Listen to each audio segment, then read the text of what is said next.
If everyone would please silence your cell phone, and if you so choose, please stand and remain standing for the Pledge of Allegiance.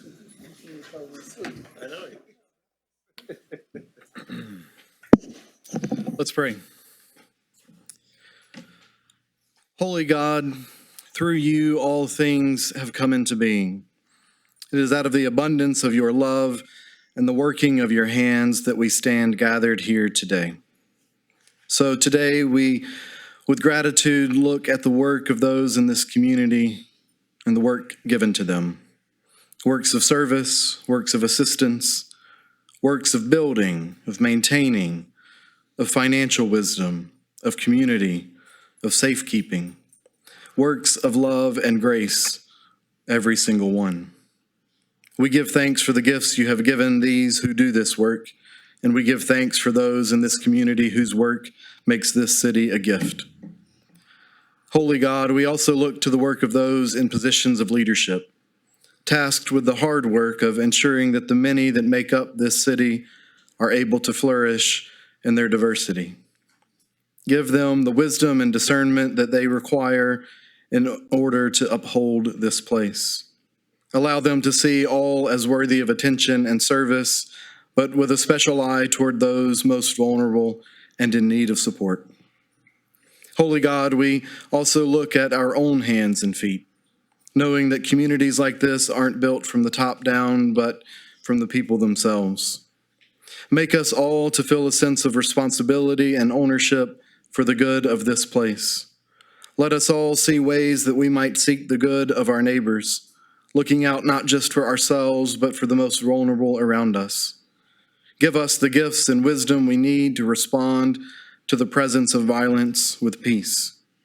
Grant us ways of knowing one another that allow us to speak with charity and humility. And lend us hearts of compassion and ears to hear, so that the strangers around us become neighbors, become friends, become windows into seeing and knowing you more. We give thanks and praise to you, Holy God, the one in whom all things hold together. Amen. Amen.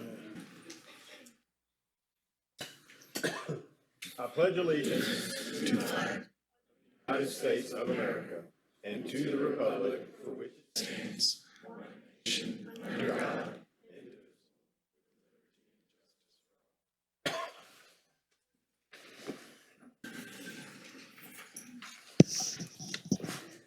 May I have roll call, please?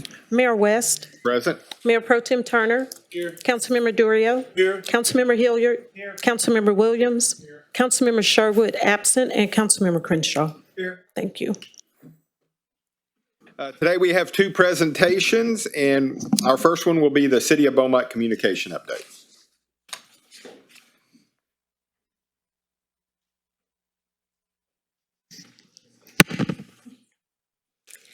Good afternoon. In this week's announcements, the City of Beaumont Office of Emergency Management is continuing to closely monitor Tropical Storm Bertha. While the current forecast shows minimal impacts to our area, city crews are already taking proactive steps by clearing drainage ditches and making sure emergency response equipment, including high water vehicles, are ready if needed. The city's Emergency Operations Center is coordinating with local, state, and federal partners to stay prepared. And also we encourage residents to do the same by reviewing your family's emergency plan, keeping an eye on the latest weather updates, and following guidance from local officials if conditions change. Stay weather aware, and remember you can always sign up for city alerts and get registered with the STAN and steer at beaumonttexas.gov/alert. School starts for BISD students on August 12th, and now is the time to get registered. You can find everything you need to know about student registration and enrollment on the district's website, bmtisd.com.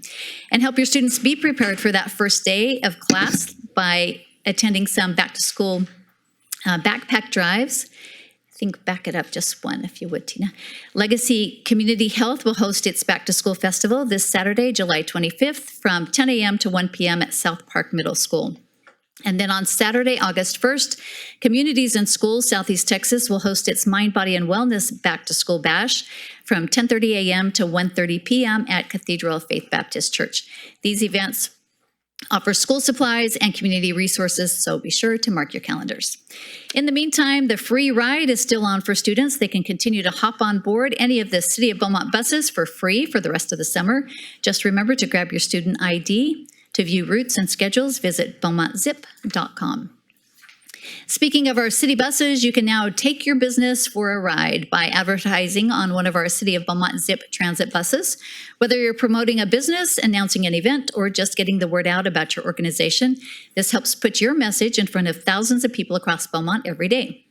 To learn more, go to beaumontzip.com/zip-advertisement program and see how you can be on our side.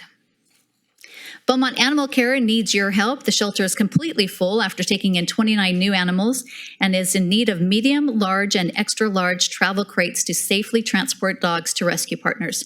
If you have a gently used crate that is in good working condition, please consider donating it to the Beaumont Animal Care on Pine Street. The shelter is also in urgent need of adopters, fosters, rescue partners, and financial donations. So stop by the shelter today and you might just leave with your new best friend.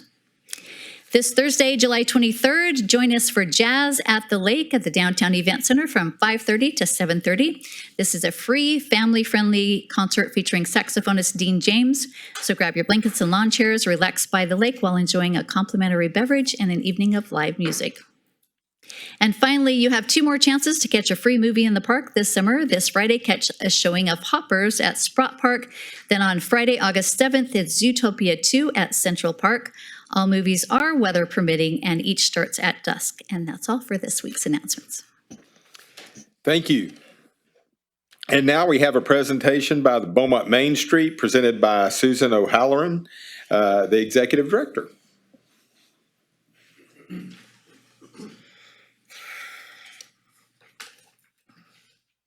Good afternoon, Mayor, members, City Council, and City leadership. I'm Susan O'Halloran, the Executive Director of Beaumont Main Street, and I'm honored to present our annual update to you today. For those who may be new to our work, the Main Street program,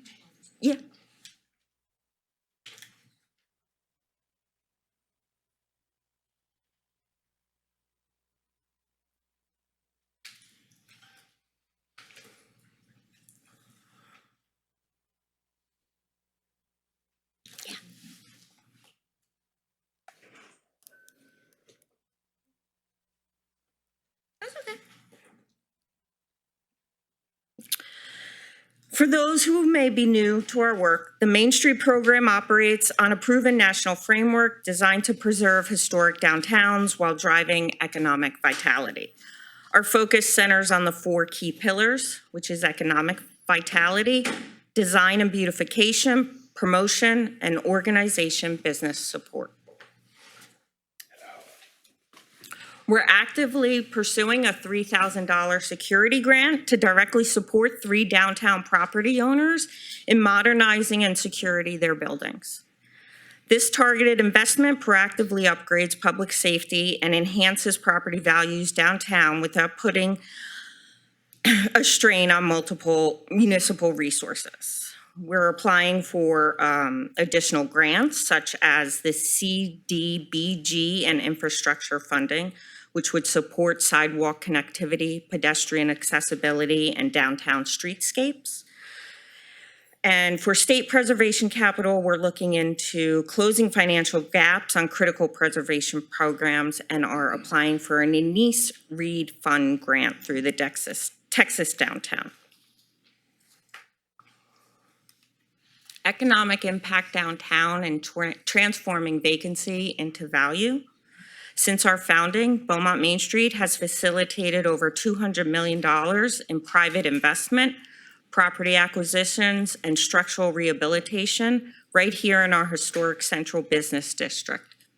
Every dollar spent downtown isn't just cosmetic. It's actively revitalizing real estate and restores tax value to our city. While we have strong momentum, we face a critical rebuilding phase as roughly 25% of our historic buildings downtown remain vacant. Our goal is to convert these underutilized spaces with investors to active retail shops, restaurants, and professional offices to expand Beaumont's municipal tax base. Interest from citizens, small business owners, and entrepreneurs is strong. They want to be downtown. The primary barrier lies in getting property owners aligned to active, adapt, and to sell these long vacant structures. We need catalytic wins that will initiate development and lower barriers to entry rather than waiting for a single all-in-one solution. Program and community highlights. Beyond economic incentives, vibrant downtowns require active foot traffic generating events. Our flagship community festivals like Dogtoberfest brings thousands of residents and visitors into the city center, showcasing local storefronts and creating measurable economic surges for downtown restaurants and retailers. We actively connect residents to Beaumont's history, waterfront assets through diverse programming, which includes our adult and school port tours, regular wine tastings, and quarterly speaker series that are planned for 2026. And these are designed to educate the public and to keep downtown top of mind as a cultural hub. We've had youth civic engagement with Westbrook High School Key Club and Kelly High School by Westbrook participating in key events like Dogtoberfest and a beautification program planned for later this year in downtown. Kelly High School has initiated a junior Beaumont Street Club.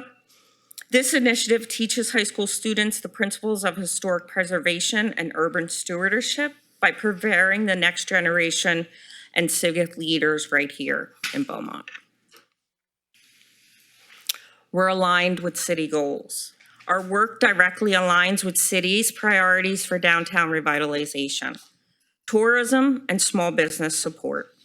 Looking ahead to the coming year, our key focus areas include more events downtown and closing the gap financially for investors with our revolving loan fund, tax credits, opportunity zones, and targeted grants. I want to emphasize that Beaumont Main Street doesn't operate in a silo. We exist and thrive as a true public-private partnership. We are deeply grateful for the City of Beaumont's direct support. Your contribution provides a foundational portion to our annual budget, which directly funds our operational staff and daily advocacy for downtown. Simply put, the city isn't just funding an outside organization. You're investing in a dedicated team working on the ground for downtown every single day.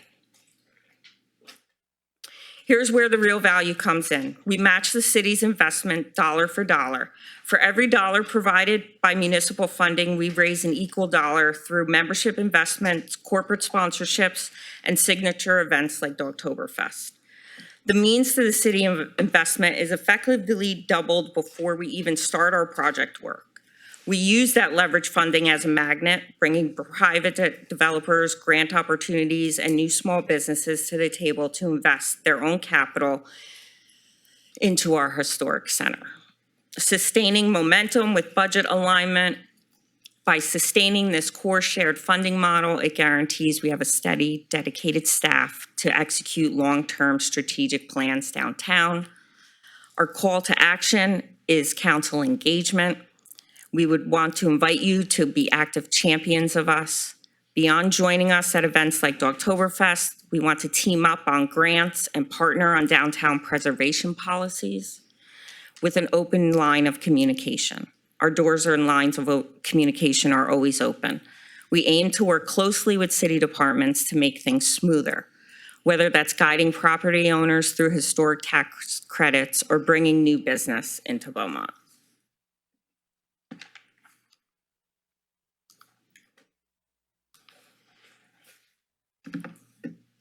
That's all I have. Thank you very much.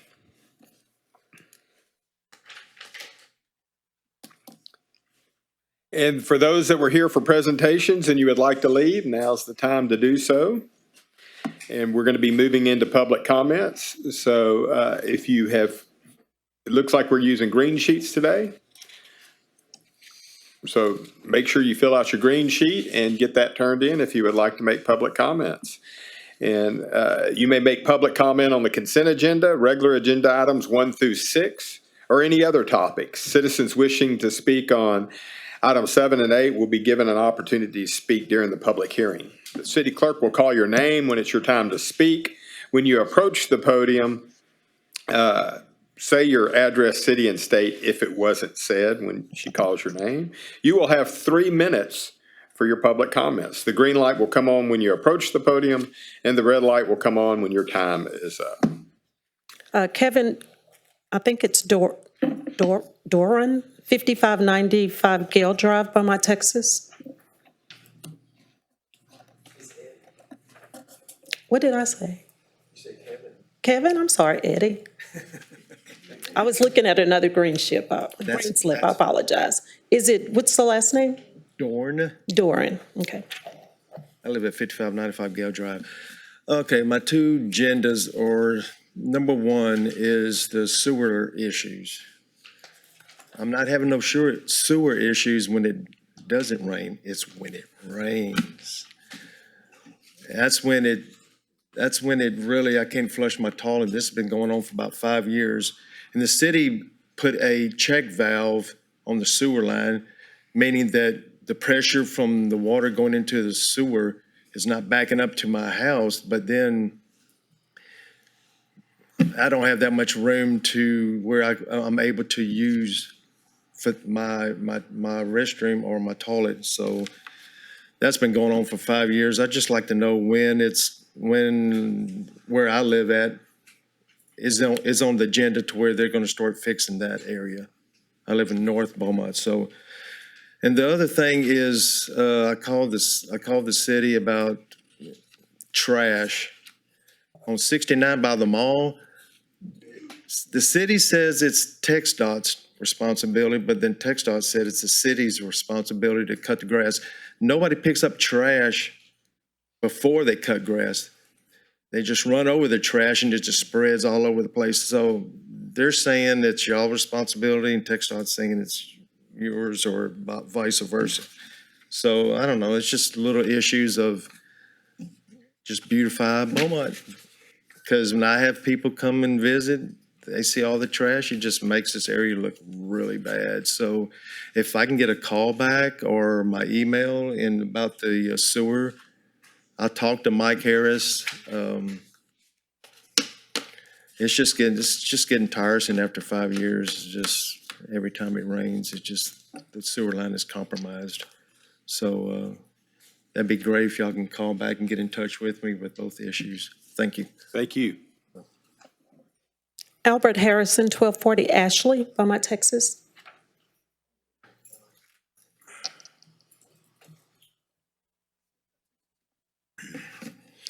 Mayor, council members, other city employees, as a consensus at present. Today, my comment is precisely pertaining to trash pickup. This morning, the truck that did pick up the large trash, I waved at him to stop and pick up the grass that I put on the corner. They keep from letting that grass get into the sewer lines, because I understand that grass in the sewer lines can cause problems. I had an agreement with the previous driver to pick up that grass on that corner. This particular driver seems to don't pay any attention to anything. Furthermore, he's also leaving certain trash after picking it up with that gravel and little pieces or whatever that may be on the ground, they're leaving it there. As I have called 311 to address that particular issue, and they transferred me to solid waste, and they addressed the issue. But still, no one has picked it up. And the reason I'm saying this comment is because I used to live in the West End at one time. I actually saw the drivers get out, pitchfork, rake the trash, and didn't pick it up. They don't do this out in the North End, where I live. So it's a big old difference there. Also, I would like to make somewhat amends or apologies to council members. I realize and understand that you may have approved for the contractors to mop out the ditches. My apology to you is all you did was approve it. Your workers, such as director of the program and so forth, recommended that this be done. All I'm saying to you is that they're wrong. They're incorrect. I've never seen ditches in this area where exposed pipes. So they dug too deep. Now I'm seeing stagnant water, which is, in my opinion, creates and causes mosquito infestation. Now, all I'm saying to that is that it does not take a rocket science to figure this out. You dug the ditch too deep, and water is now stagnant. This area where I live had never flooded. I even had people to come live with me during Hurricane Harvey because they couldn't get in the house. Thank you. Thank you, sir. Charles Paul, 5615 Phelps Road, Beaumont, Texas.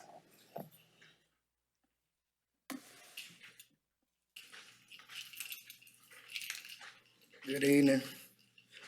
Charles Paul, 5615 Phelps Road, Beaumont, Texas. I live out in Terrell Park, and I just want to talk to y'all because y'all can't be everywhere. I don't know if I got a problem or a situation, but I want to make you aware when you call the city for city codes about cutting the grass. I got 2.5 acres, and I got like 5 neighbors adjacent to me that touch my property, and 2 of them don't cut their grass in the back, in like a field, I guess you call it. And it looked like a wooded area, a heavy brush. But I'm here today because if you look at me, I'm a small person. I'm like 63 3/4 inches tall. I killed a snake that was 56 inches on the 9th, the snake was 56 inches tall, long. And that's pretty scary.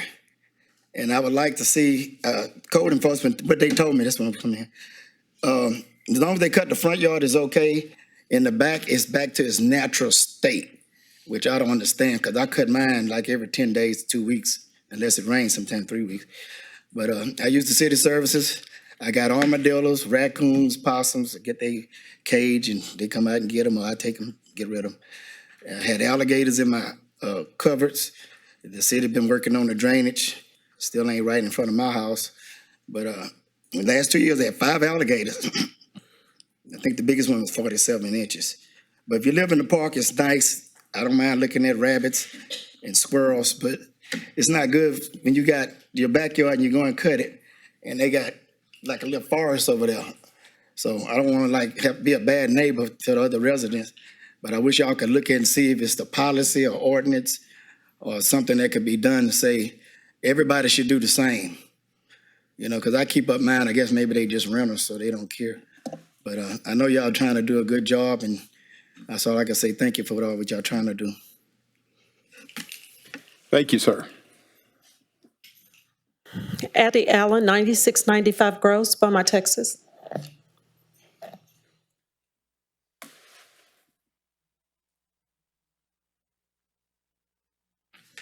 Good afternoon to the mayor, city manager, and council and administrators. Been a while since I've been here, but I've been stacking it up.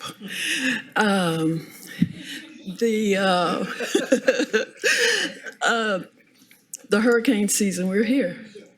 And today, unlike most Tuesdays, it's not raining. It's beautiful, it's hot, and I'm sweating. But you know what? That's a good thing.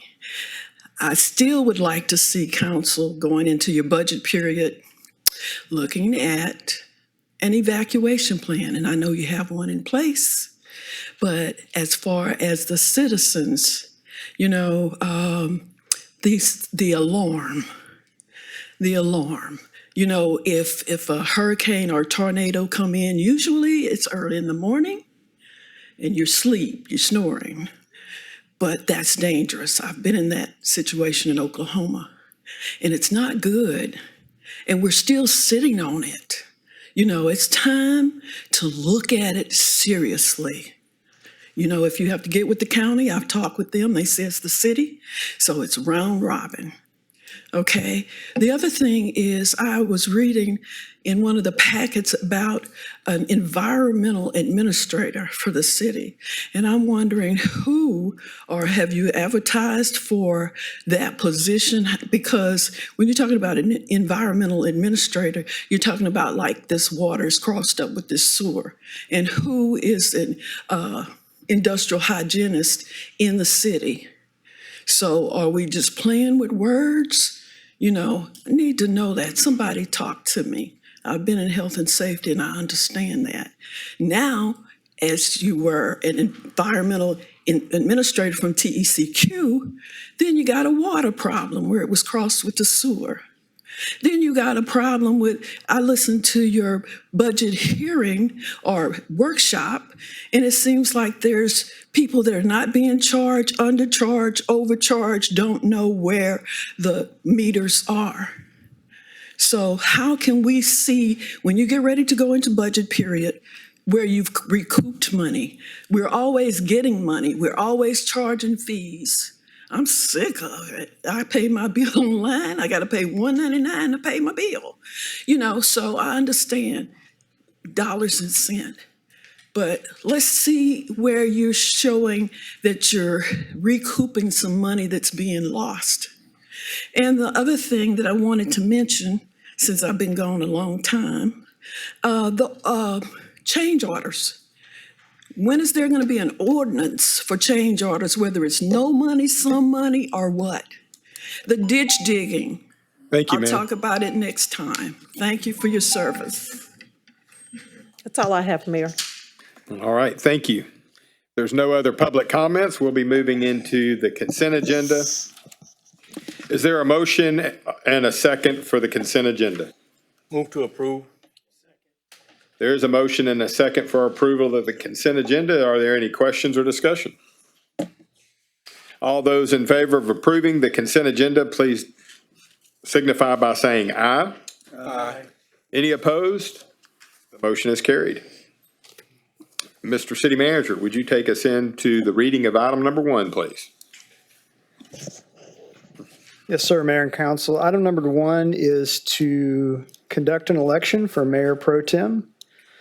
Councilman Turner was elected Mayor Pro Tem on May 20, 2025, and according to the city charter, the city council shall elect one of its members as Mayor Pro Tem for a 1-year term. The Mayor Pro Tem shall perform the duties of the mayor in the case of the absence or inability of the mayor to perform the duties of the office, and if a vacancy occurs, shall become mayor for the unexpired term. And the administration recommends that we conduct an election. All right, thank you. Is there a motion for, anybody would like to make a motion for Mayor Pro Tem? I make a motion that we select Corey Crenshaw as Mayor Pro Tem. All right. Is there a second? I'll second. There's a motion and a second. Any other discussion? All those in favor of approving Corey Crenshaw as the Mayor Pro Tem, please signify by saying aye. Aye. Any opposed? No. The motion passes.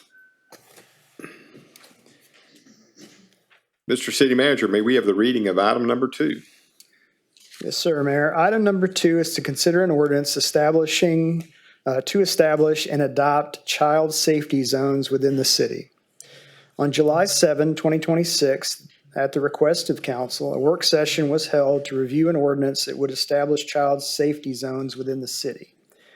The proposed ordinance before you prohibits registered sex offenders from residing within 2,000 feet of a designated location where children commonly gather, including schools, parks, and daycare center facilities. The ordinance also restricts property owners from knowingly leasing residents within the restricted area to registered sex offenders, establishes enforcement provisions, and provides limited exceptions for existing lawful residents and other circumstances authorized by law. Additionally, if approved, it would require software to be purchased for use by the police department. Violations of the ordinance constitute a Class C misdemeanor punishable by a fine of up to $500. The administration recommends approval of the attached ordinance with the exception that the administration is recommending a distance of 1,500 or 1,500 feet instead of the 2,000 feet. All right, is there a motion for item number 2? There's a motion and a second for approval of the item number 2, and Councilman Crenshaw. Excuse me, did you? Yeah. No, I was going to make the motion, but it's Okay. already been done. I'm assuming his motion, though, is with the change to 1,500 feet. Yes. Yes, Councilman Turner. Madam Attorney, can you help educate me and people in the public? Because I've been asked, why is it only a punishable violation as a misdemeanor Class C? Is that state law or how does that work? That's state law. So ordinances that are enforced by the city, unless you have additional authority from the state, are capped at 1,500. There's special considerations for health and safety laws that allow you to go up to 2,000 feet, but that's by state regulation and state law. So that is the cap that you can do for a municipal ordinance. Yeah, I think the main thing they were looking at is it's just the misdemeanor Class C, but I told them we can't operate within the city anything outside of state law. Yes, sir. So that's the motion that an ordinance can enforce. It's a Class C misdemeanor, and the fine range is confined by state law. That's what the authority of the state gives. Thank you, Councilman. Councilman Williams. Have we had any success on getting anybody else in the county to? Yes, so actually, I'm so glad you asked. We actually looked at a contract this afternoon or early this morning, and the surrounding, I think it's going to be Jefferson County, Groves, Nederland. I'm looking for my chief. Is there? Yes, Chief Plunkett is. Port Arthur, is that all the ones? Port Arthur, is it Jefferson County, Groves, and Nederland? Did I miss anybody? Yeah. So those are the ones that are participating. Obviously, per the contract, we'll upfront the cost and they'll reimburse based on the MOU. Thank you. Any other discussion? All those in favor, please signify by saying aye for item number 2. Aye. Any opposed? The motion is carried. Mr. City Manager, may we have the reading of item number 3, please? Yes, sir. Item number 3 is to consider a resolution authorizing the city manager to award a contract to Texas Materials Group Incorporated of Beaumont for the Street Pavement Preservation Citywide Phase 3 project. The Street Pavement Preservation Citywide Phase 3 project consists of pavement milling and profile milling, localized asphalt stabilized base repairs, and the placement of a thin asphalt concrete pavement overlay on 22 streets throughout the city. On June 25th, 2026, 5 bids were received for furnishing all labor, materials, and equipment for the project. It should be noted a total of 628 vendors were notified of the available work. The engineer's estimate for the contract was $4.2 million. The bid totals are indicated in your packet. Staff reviewed the qualifications and supporting documentation submitted by the apparent low bidder.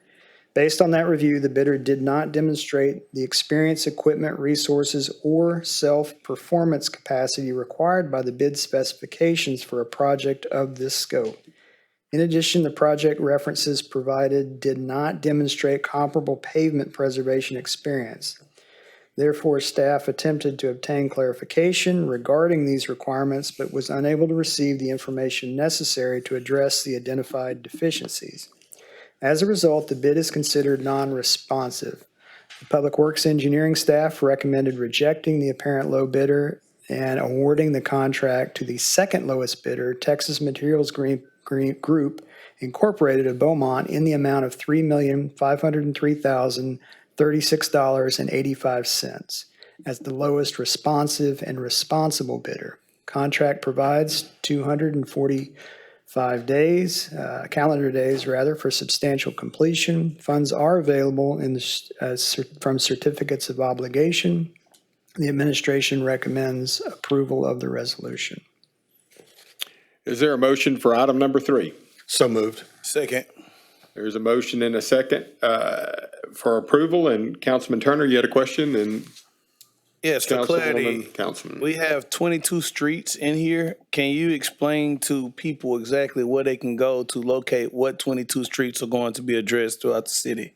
So I know if you go right now to the Public Works, if you go to the Public Works project map page, you can see Phase 1 and Phase 2, and I'll defer to our Public Works Director, Molly. I assume Phase 3 will be posted pretty short order. It'll be posted this week. Yes. Yeah, man, it'd probably be helpful if maybe, I don't know if we can probably work with communications, just get a post out there. I would say our productivity with Phase 1, Phase 2, and this was upcoming for Phase 3. So, you can just notify people what's going on and where it's going on at. Yes, sir, we can do that. All right, then Councilwoman Sherwood and Councilman Crenshaw. I'd also like to see when we get with communications, some make sure we have complaint information out there if there's a complaint or issues with the work that's being done or things of that nature, as with the ditching, and the ditching was touching other things or trash being left in other places, and all the things inside of that communication of what streets are being done. Where do you get the complaint of an issue that's happening, something out there where people can access that easily? Also, in addition to the 22 streets, I like that.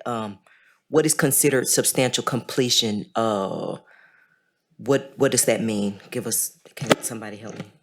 So substantial completion means that they have completed, as far as the contractor is of the opinion that it is complete. So that means that they're submitting what they consider the final pay estimate for all the quantities of the contract.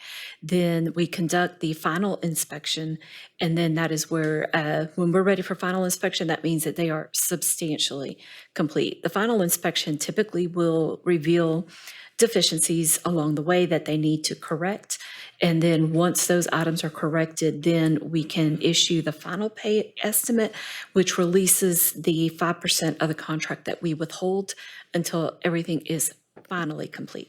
Okay, and on the last note, I know that the first lowest bidder did not complete the process in order to be considered, and the second lowest bidder is what we went with. What I'm finding is people don't want things for free. They want them done right. Do we have a relationship with these people where these people have been vetted and we've used them before? Do we know their history, or to make sure that we're getting people that are gonna do the job right for the money is, the total is one thing, but the quality is imperative as well. Yes, ma'am. The recommended award contractor is the Texas Material Group. We have had a long relationship with them. They are also the material supplier for the asphalt.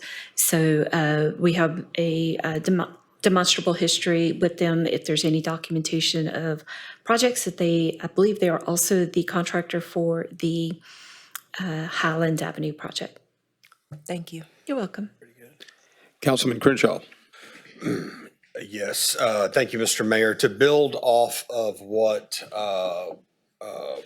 Councilwoman Sherwood just went into detail on, Texas Materials Group, I'm very pleased to see get awarded this contract. I've learned a lot more about concrete in the last year than I ever thought I would know in my life. And Texas Material Group was responsible for if you're driving down Cardinal Drive and you're headed towards Lamar from here, there's a large section of the feeder road that TxDOT redid within the last year or two. And in my opinion, that is some of the smoothest, best constructed concrete roads we have in Southeast Texas. A different contractor had the same stretch on the opposite side on the feeder road coming from Lamar into Beaumont, and while it's good, it's a noticeable difference. And I was told that contractor, that was the very first time they'd ever done that type of a concrete road before, and is the reason why we have a little difference there in quality. That said, I think Texas Material is a good company, and I'm pleased to see them get this contract. So well done to staff and getting this done, and to asking some additional questions with the low bidder, because as we've learned in the past, unfortunately, the low bidder isn't always the best, but I think in this case, the group getting it is in fact going to be the best bet. Thank you. Any other questions or comments? All those in favor of approving item number 3, please signify by saying aye. Aye. Any opposed? The motion is carried. Mr. City Manager, may we have the reading of item number 4, please? Yes, sir. Item number 4 is to consider a resolution authorizing the city manager to execute change order number 2 to the contract with East Tex Utility Construction for the Phelps Road Drainage Improvement Project. On November 4, 2025, the City Council awarded a contract to East Tex Utility Construction of Beaumont in the amount of $1,080,289 for the Phelps Road Drainage Improvement Project. Previous change order number 1 in the amount of $5,300 is attached for your review. Proposed change order number 2 in the amount of minus $56,363.70 is needed to adjust the estimated quantities in the contract to reflect the actual quantities used to complete the project.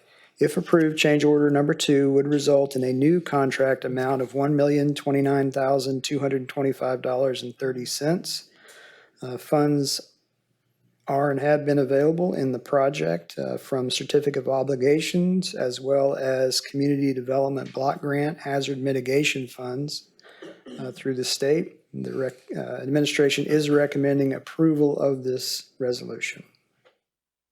Thank you. Is there a motion for item number 4? Second. There is a motion and a second for approval of item number 4. Is there any questions or discussion? Councilman Duria. Yeah, this project, it hadn't rained at the house. And for y'all don't know, I live on Phelps Road since last week sometime, and these newly dug ditches are still holding water. The boxes are still holding water. It's not draining off. It's like evaporating. And it has been a while. And I mean, are they finished? Because it doesn't seem like they have the flow right. Some places, the ditch is way lower than the culvert under people's driveway. Have y'all done the final inspection? The final inspection has been performed, and we're going to go take a look and see what is happening in those locations. I mean, it's holding water, I mean, it's with the mosquitoes and Well, all that. we're also, there is, since we're not placing sod, and that's going to be the only way to make that go back so that there is no water visible until when the grass is there. And so sometimes you are going to have a silting effect because right now it's just hard clay and the grass isn't going to grow on that. So there is until the silt accumulates and we get the vegetation back. And sometimes they will leave some room for that to happen. But if they have over excavated and they need to go back and address it now that it's rained, because when we had the final inspection, that was about 60 days ago. We hadn't had any rain. So we're going to go back and take a look at it and see what we need to address. Yeah, And there's still a 1-year warranty period as well. They also had some spots where when it rained real hard, the side of the ditch just gave way and fell into the ditch where they had just dug it. It just collapsed. That was an additional erosion issue. There was something else that took place in that location where we had the big washout. Okay, well, as long as y'all know about it and gonna keep an eye on it and get it done right. Yeah, there had been some vegetation that had been stacked there, and then I think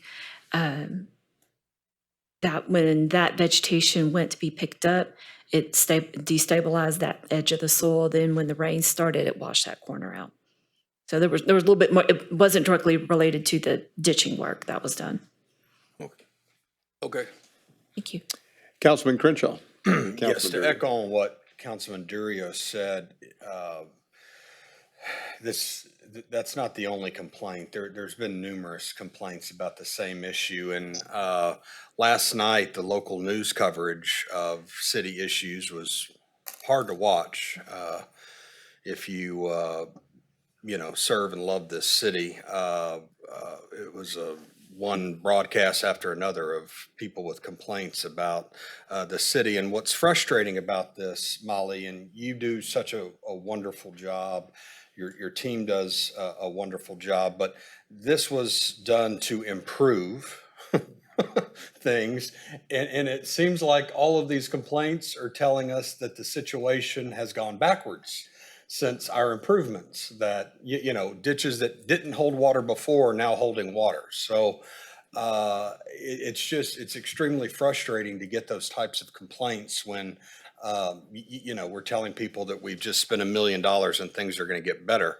And so as the engineer here and the expert here, Molly, why would a ditch that was draining previously that's now been, quote, cleaned out, not draining?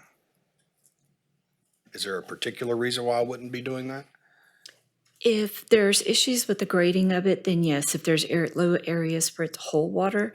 But that is different from the fact that we have increased the capacity of that ditch to carry more water in a rain event.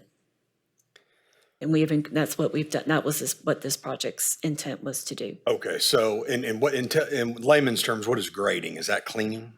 Grading is the slope at the bottom of the ditch. Slope at the bottom. So the purpose of this project was to expand capacity of the ditches to, in essence, hold and let water flow off, as opposed to cleaning them out so they flowed better.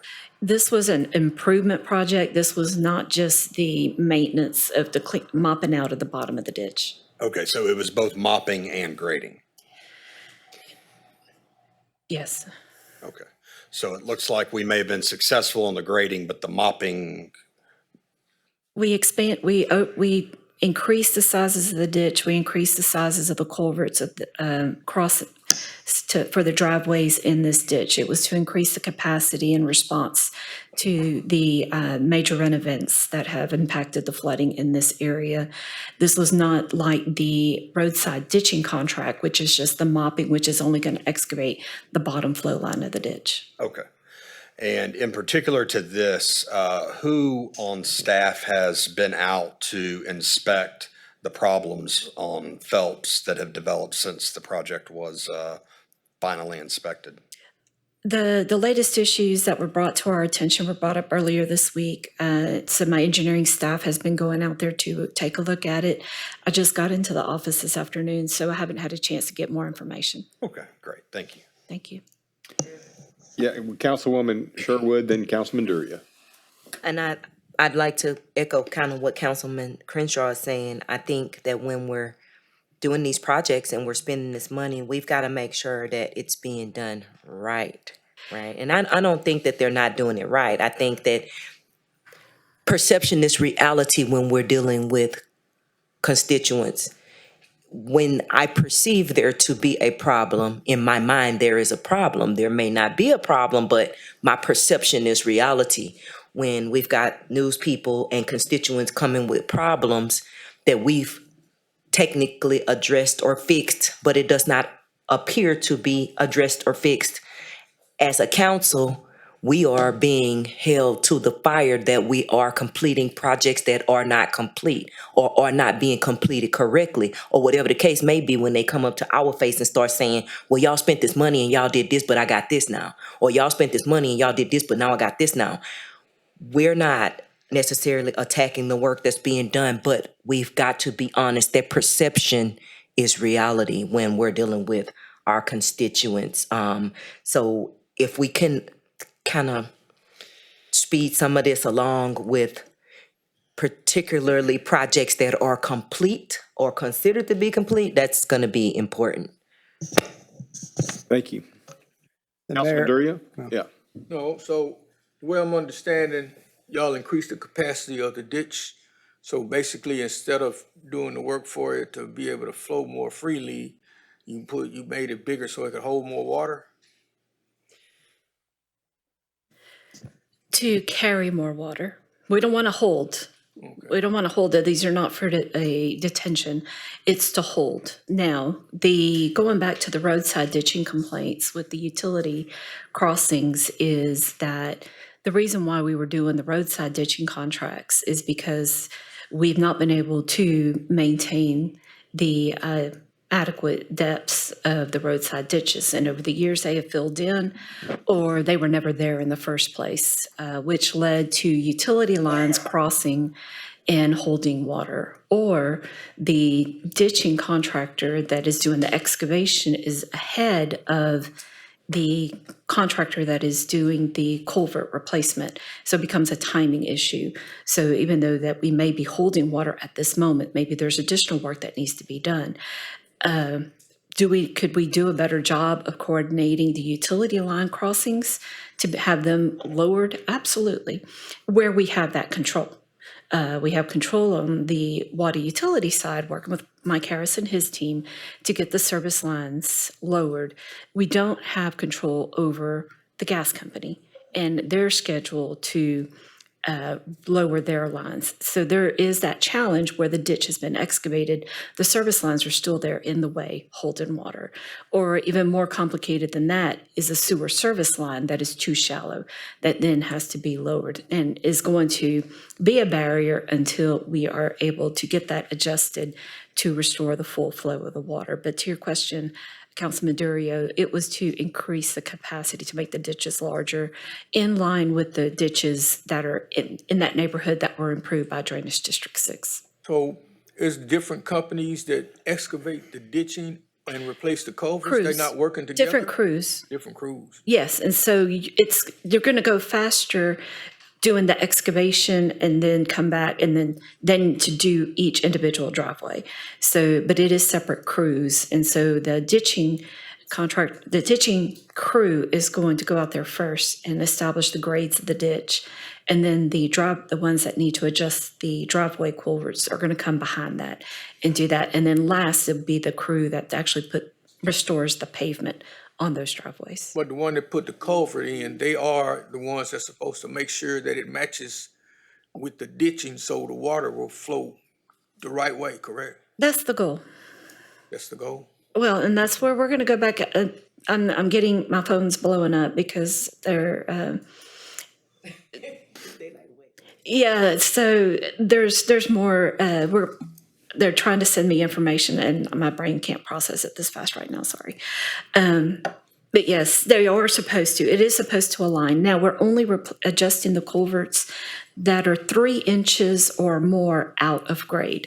So that can be 3 inches higher or 3 inches lower. Now, if they're 3 inches lower, yeah, you're going to have up to 3 inches of water in that culvert. And that is not going to affect the carrying capacity of that culvert. But and also too, if it's going to be within 3 inches higher, there is going to be a little bit of water being held until that bottom of that ditch silts in and the grass starts growing. Okay, thank you. You're welcome. And City Manager, do you have something? I know Councilman Turner has a question. Molly explained it pretty well. We may work towards get a communication piece out on, because we have miles and miles and miles of open ditch, and it's a critical part of our drainage infrastructure. And so, I think it's important to maybe try to explain how that system works. And it is tough, especially when you're increasing capacity, to make sure your grades are level so that you absolutely retain no water. I just know from observation and experience, when you grade an open ditch like that, it tends to hold a little water until the vegetation grows back. So we can try to get some information on that. But having said that, on the Phelps Road, we're certainly, it sounds like Molly's getting back out there to make sure that everything's in order. Just one quick question. Yes, sir. You keep saying when the vegetation grows back. So I notice people, a lot of them are not weed eating their ditches. So should they weed eat the ditch or leave that vegetation there? Vegetation would be grass, but if the grass starts to grow too high, then the whole purpose of cleaning out the ditch is lost, because that becomes a barrier to the water being able to flow in the ditch in a rain event. Yes, they should be mowed. I think there's an ordinance to that effect. If the ditch is 4 feet or deeper, then we would need for the city to go out and keep that ditch mowed. I think mine is deeper than 4 feet because it's over my head.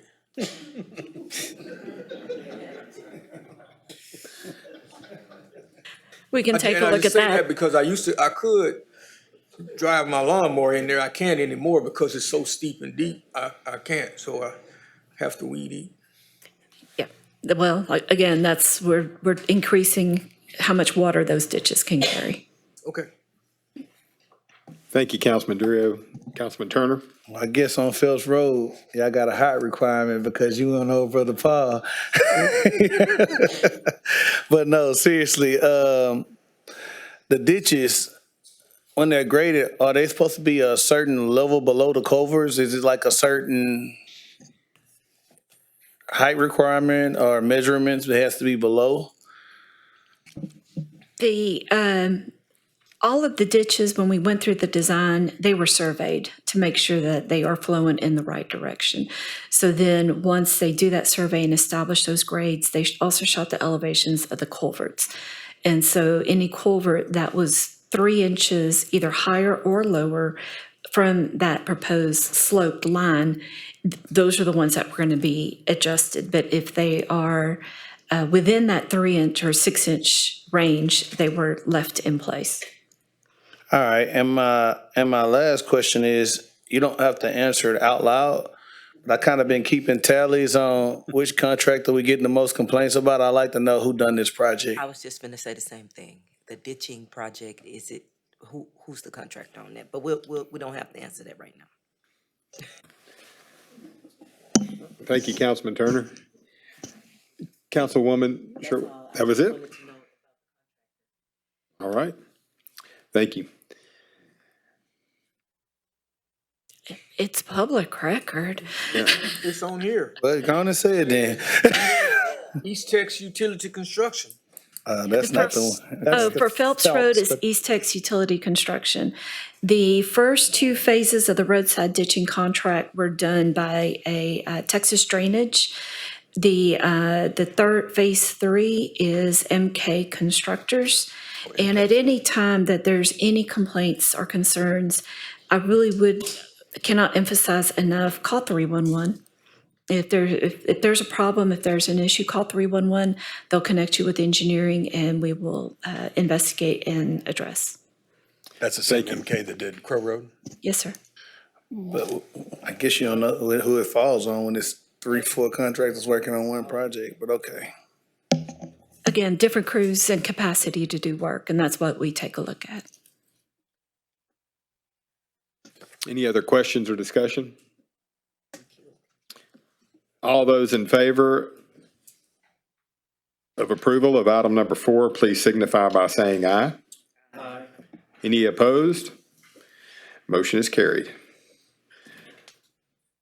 Mr. City Manager, may we have the reading of item number 5, please? Yes, item number 5 is to consider a resolution authorizing the city manager to award a contract to CF McDonald Electric, Inc. of Houston, Texas for the Pine Street Surface Water Treatment Plant Generator Improvements Project. The project consists of improvements to the emergency power generation and fuel supply system at the Pine Street Surface Water Treatment Plant. The work consists of relocating an existing generator, removing an existing generator and fuel tank, and installing a new generator, fuel tank, and associated equipment. The project also includes the installation of fuel piping and related structural, electrical, and instrumentation components. July 2nd, 2026, 4 bids were received for this work. Engineer's estimate for the contract was $898,000.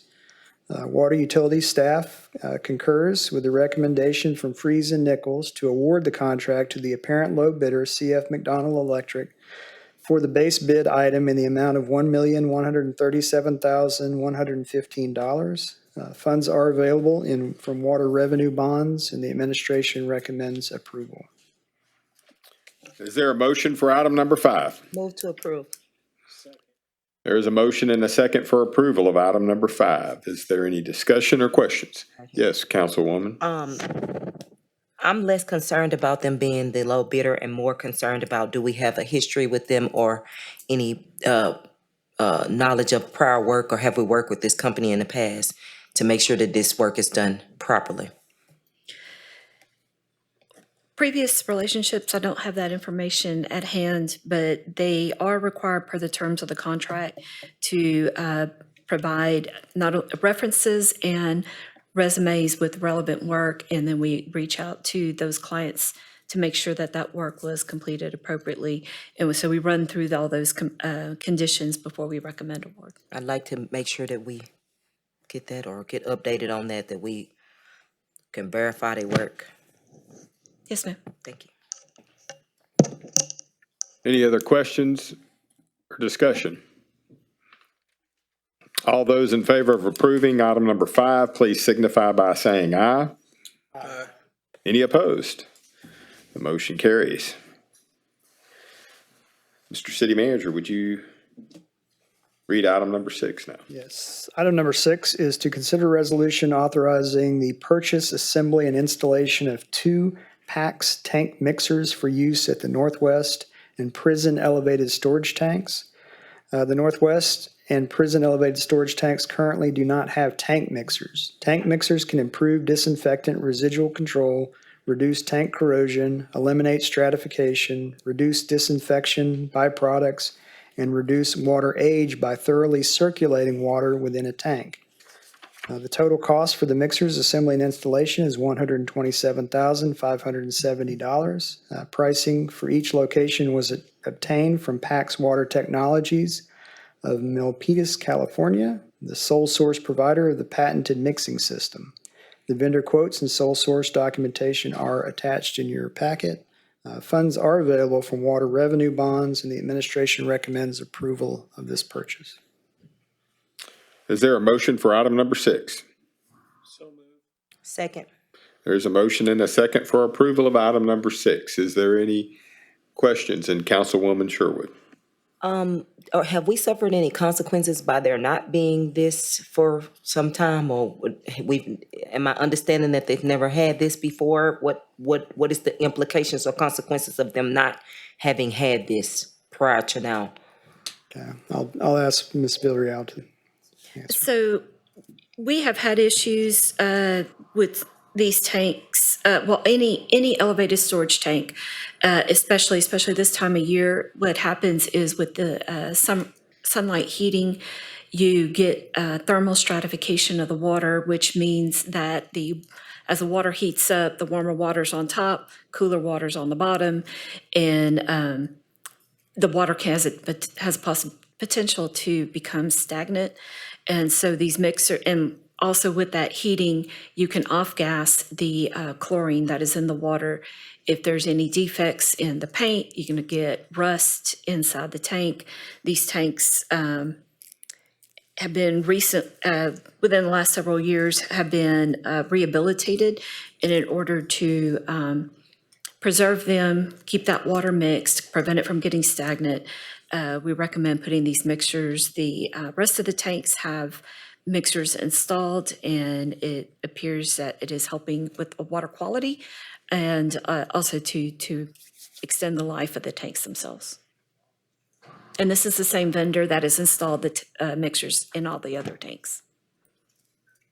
So the answer to the question is basically lower water quality and improved. Improve water quality, which also extends the life of the tank. Okay, thank you. You're welcome. Any other questions or discussion? All those in favor of approval of item number 6, please signify by saying aye. Aye. Any opposed? The motion is carried. Mr. City Manager, would you take us into the first public hearing, please? Yes, sir. The first public hearing is finding and ratifying the determination of the Public Health Director that public health nuisances exist on the property owned by North Star Multifamily Beaumont Portfolio Manager LLC at 2450 West Lucas Drive with a legal description of Calder Highlands, the north 132 feet, Lot 5, Block 3A, Lot 6, Block 3-1, and order the owner to abate public health nuisances within 10 days. If the property owner fails to comply within 10 days, staff is requesting City Council authorization to abate said property without further notification to the property owner of City Council action. And I do believe we have our Health Director, Mr. Kenneth Coleman, to present this item.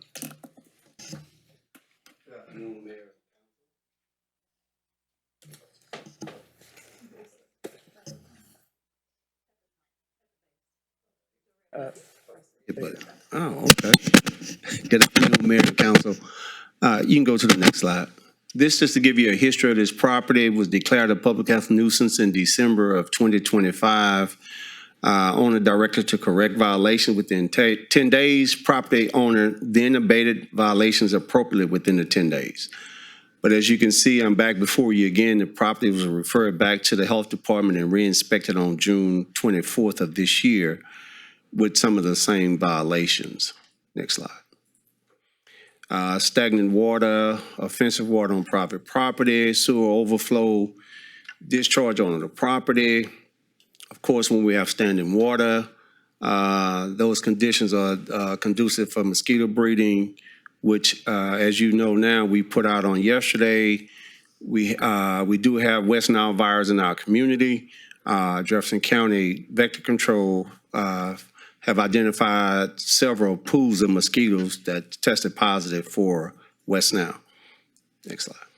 So this is some pictures so you can see what's really going on this property. Next slide. And that's the overflow of the sewage water.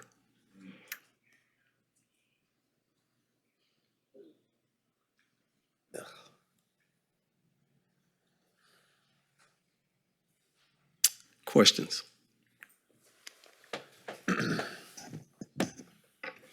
Yes, Councilman Crenshaw. Thank you, Mr. Coleman, to you and your staff for addressing this. I know I've reached out to your department and to Jimmy about this multi-family property, and I'm glad you've identified these public health problems, but that's really just the tip of the iceberg. There's all sorts of problems at that property. And with their history in the past of lack of compliance and then taking some changes, I guess, in order to get back into compliance, this situation is very bad for the people that live there. It's not their fault that the people that own this facility are doing such a poor job of maintaining it. But then the neighboring community, I got a call yesterday from someone who lives right down the street on West Lucas, complaining about the condition of the property. I mean, it's things that they could easily fix, like having the trash container dump more often. It fills up, it overflows. There's been a mattress out there sitting on the side of that trash container for months, and no one that owns and operates this apartment complex wants to be a good neighbor and do the right thing and get that issue resolved. So thank you to your staff for doing this, and this absolutely needs to be addressed. It is a nuisance. Thank you, Councilman. All right, with that, I'll open the public hearing. Thank you. Thank you, Mr. Coleman. Anybody signed up to speak in the public hearing? Kevin Foster, 4190 Delaware, number 11, Beaumont, Texas.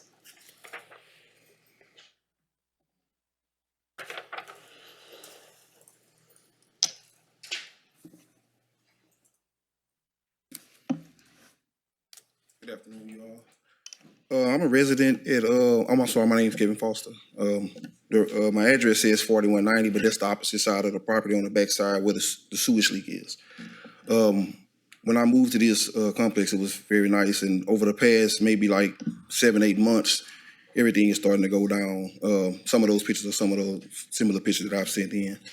The sewage is leaking over into the parking lot. So we have to, where we park back there, so we have to come into that. And there's children that play as well. I sent a work order out maybe a little bit over a month ago. I didn't get any responses. Also, when I sent this work order out, I started seeing the sewage come into my apartment. So the second bedroom where I live at, the carpet's been saturated for over a month now. Now there's mold. And I haven't been able to stay at my place for like the past couple of weeks because of the mold. I have bad allergies, and also I can't stand there for longer than maybe an hour or so without getting a headache.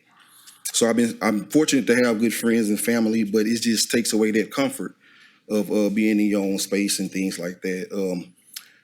So I can't tell my neighbors upstairs not to use their restrooms and showers, anything like, because it comes straight downstairs. It comes filled into my tub, into my bathroom floor, and so it's just becoming such a big issue. But I haven't had no one's responded to my inquiries or anything like that. But I was hoping that maybe someone can do something about this. I would think that the owner would mean well, but their actions aren't showing that they mean well to do so by the tenants that live there. So, whatever needs to happen. Hopefully soon before, it becomes more of an issue. Someone gets sick. Like I said, there are kids that play in this place. So, hopefully someone can, step in and do something about this issue. That's all I have. Thank you, sir. Yes, Councilman Durio. Mr. Coleman, in a case like this where the whole apartment building has to be abated within 10 days, and if it's not, what happens to the occupants of the apartments? Once we go out and do the follow-up in the 10 days, and if it's property is not brought into compliance, then we refer the matter to legal. And then from now, legal takes over. What happens to the occupants? What'd you say? I don't think you want me to answer that on the record, but I will. Essentially, it's a constructive eviction. Those individuals will need to be relocated. And so they would either seek civil litigation against the property owner or other remedies that they have available. But once we condemn the building legally, they cannot reside there. So they have to be relocated, and I guess they take civil action against the.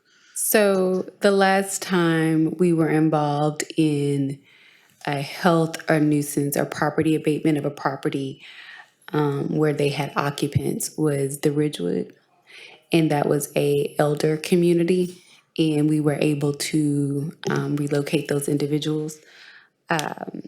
Most of them were in dire need of medical care, so they needed to be sent to a hospital. Most of them went home to families, but others of them, because they required care and couldn't live on their own, had to be placed in other nursing home facilities. This is a residential neighborhood, so obviously these individuals will need to be placed in areas that can accommodate them and their families.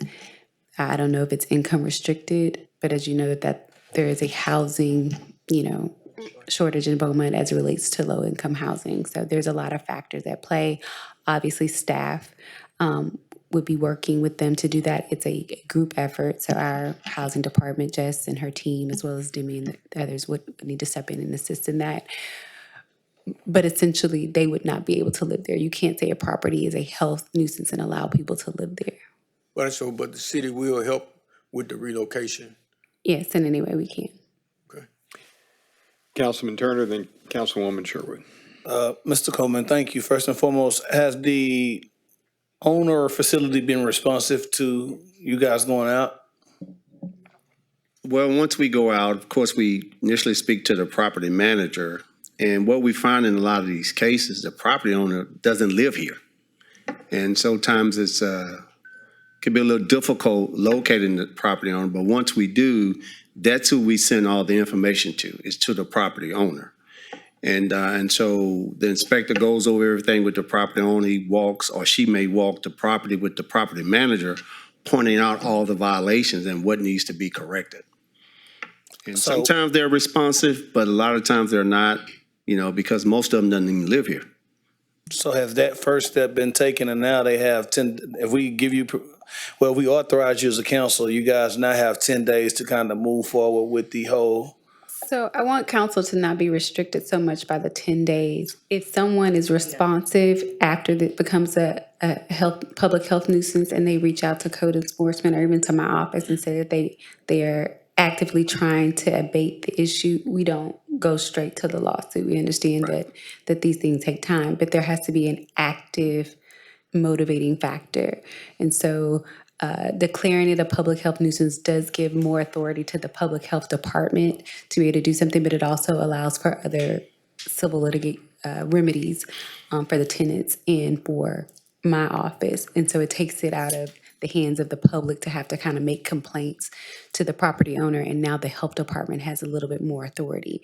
So essentially what you're doing is allowing the health director to kind of have more authority to mitigate some of these factors. More authority than building codes would have, more authority than code enforcement would have. The health authority has a lot of authority once it's empowered by council that it's been determined that it's a public health nuisance. It's almost like, think about Mario, when he hit the star and he get all the, that's what this is. You get the extra juice. So it's right now, it's, you know, obviously they can do those things. And like I said, code enforcement, all those obviously go out, but declaring it a public health nuisance increases the authority of the public health authority to implement some things. I understand. Well, I'm 1 of 7 and I'm ready to hit the star, so I get it. Typically, what we do in situations like this here, we'll go back out, we'll reach out to the property owner, even though they would send a letter notifying them that they had the right to come to council today to speak on their behalf. But like for the sewage issue, then, you know, we ask them, okay, what's your plan moving forward? So they have to show us that they have a contract with a plumbing company. They have to show us all this, that they have contracts in place to get the work done. It's not that we just take their word for it, but if you have a plan of action, you have to show us in writing that you have a plumber that's coming out to rectify the issue. So, Councilwoman. Well, my question was along the lines of if or when this 10-day notice would affect those people that may have to be relocated, things of that nature. This open dialogue gives them a heads up to kind of be prepared for what could be coming. However, as I understand it, this 10 days could be mitigated through some repercussions as far as them getting the work done or doing some other things. However, if it's unsafe while the work is being done and those people have to be relocated, does the city play a part in any of that? Or is that just something that they got to bite on their own and figure it out as they go? You know, what part do you mean? Like we can assist in any way we can, but that's really not that's a service we're providing. That's not a responsibility of the city. Gotcha. So like their contractual obligation is between them and the landlord or the property owner or property management company. And so the city weaves that line very carefully not to interfere with contractual relationships. If we go to court and a judge orders, the judge could easily order that the property be vacated. He could also order that the property owner relocate these individuals or pay for them to be in hotels. There's a lot of things. Like I said, there are very few times when we deal with properties that are occupied. And the last one, like I said, was a nursing home. And in that situation, the property owner wasn't willing to pay. And it was declared a public health nuisance. We did determine that it was dangerous for those individuals to be there. So because they're elderly and infirm, there's some services that are available to them through the state, and we partner with them to make sure that these individuals are relocated. This is a different situation because it's family, so it's not as easy, but obviously the city will assist in any way we can, but there's nothing we could do to essentially pay for them to stay somewhere or give them vouchers to stay somewhere. That's not something that the city can do. Mayor, Yes.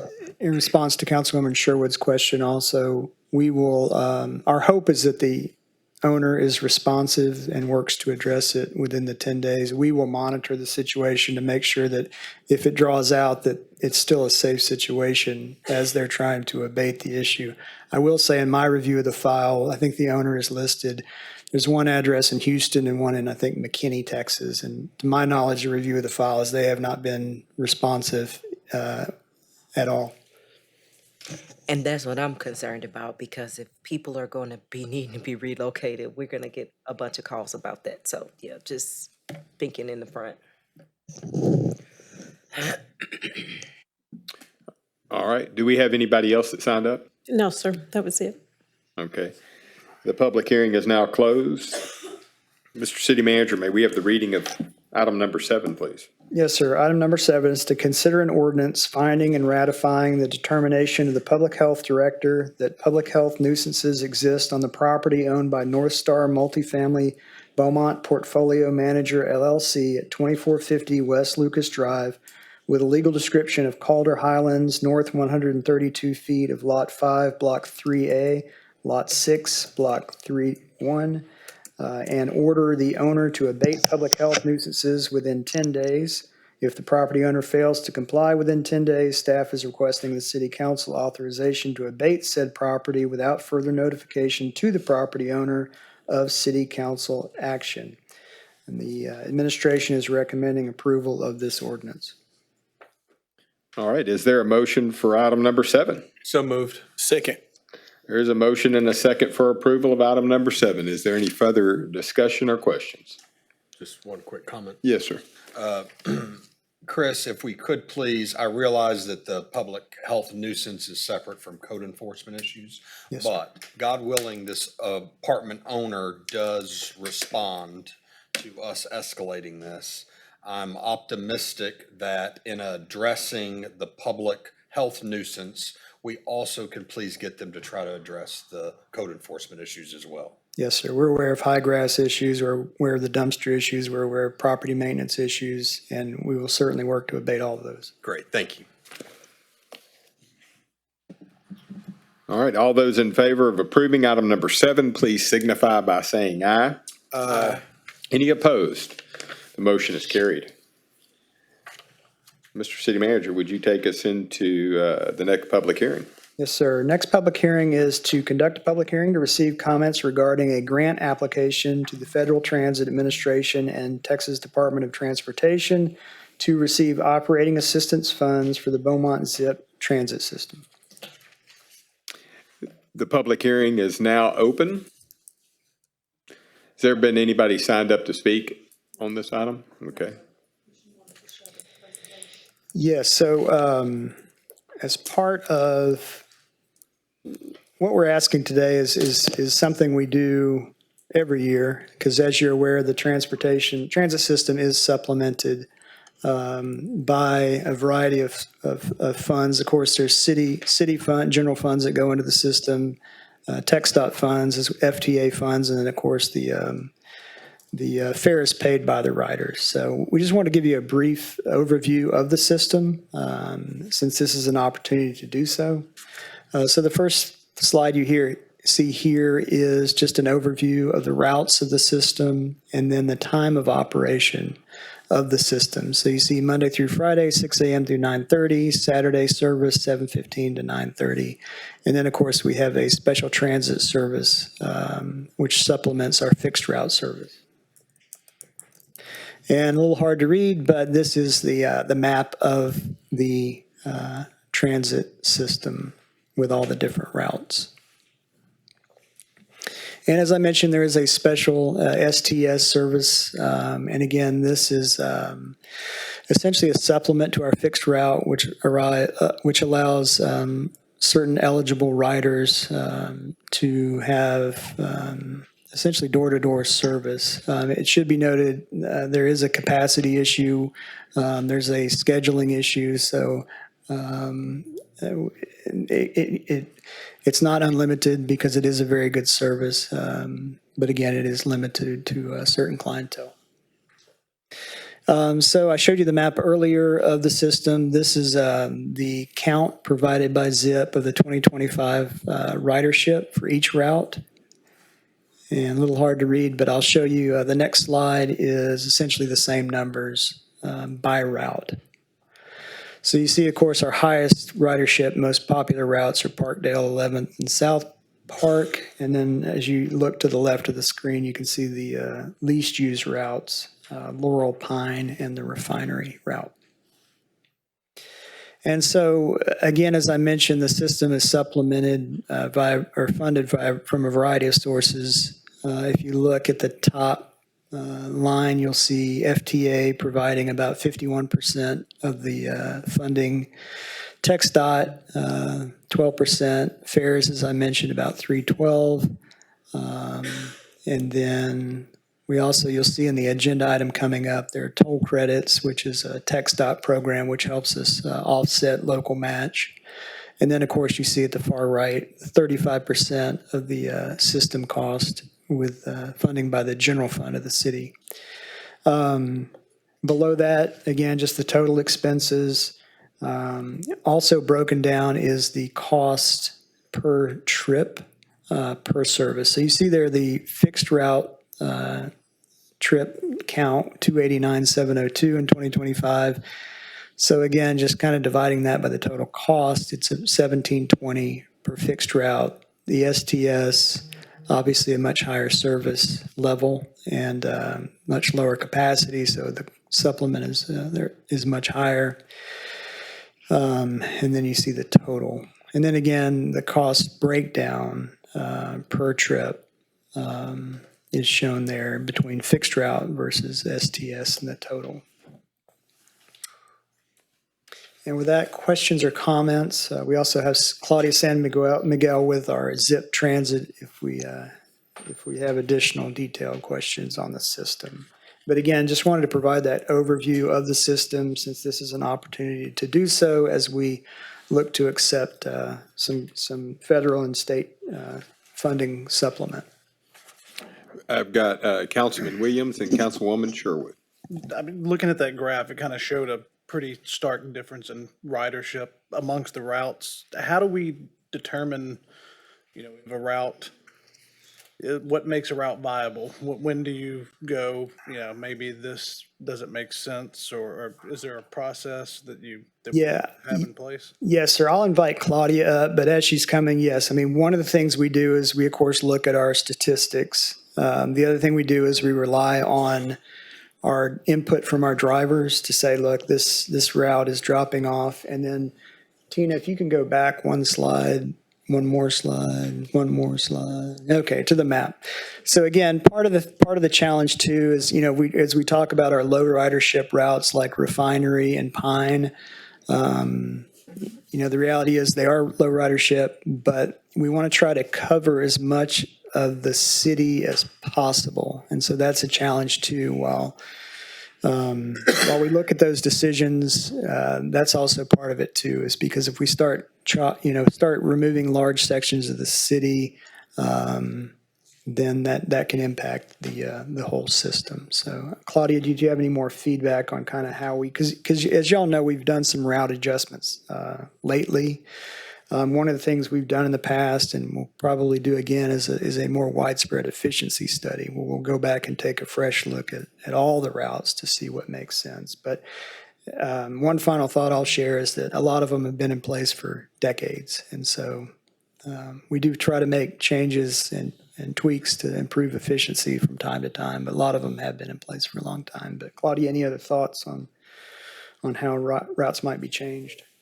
Well, good afternoon, Claudia San Miguel, your general manager for transit. There's always going to be opportunities for improvements, and we've been discussing a couple of them over the last couple of months and presenting opportunities. If you remember, we did a couple of minor realignments, I want to say about 6 months ago. Those were more aimed to bring smaller efficiencies and to address some of the concerns caused by the textile constructions and detours in different parts of the city as a result of construction. So it was not necessarily 100% driven by ridership. Being here 5 years now, some of the areas that we're being challenged with, which is like we talked about earlier, the refinery routes, is not a problem where it's just City of Beaumont, right? Pretty much every city is going to go through this process where some of those neighborhoods or even business areas mature and people start moving somewhere else. So what used to be thriving neighborhoods, families, and this and that, that's not the case today. And that's what we're faced with, where we see some of those Refinery, Pine, and even some of the Magnolia. They're older neighborhoods and not necessarily where the new constructions are coming in, where these multifamily apartment complexes are in, where your transit-dependent population people are going to live. So the need for realignment is definitely present. every time you do that, and because of limited resources, is you reassign resources. So removing service sometimes is not an easy decision because there's still population there that's going to need the service. So options are going to involve frequency, where instead of removing service, you reduce the frequency. So instead of seeing the bus there every 30, 45 minutes, now you can see the bus every 45 minutes to an hour.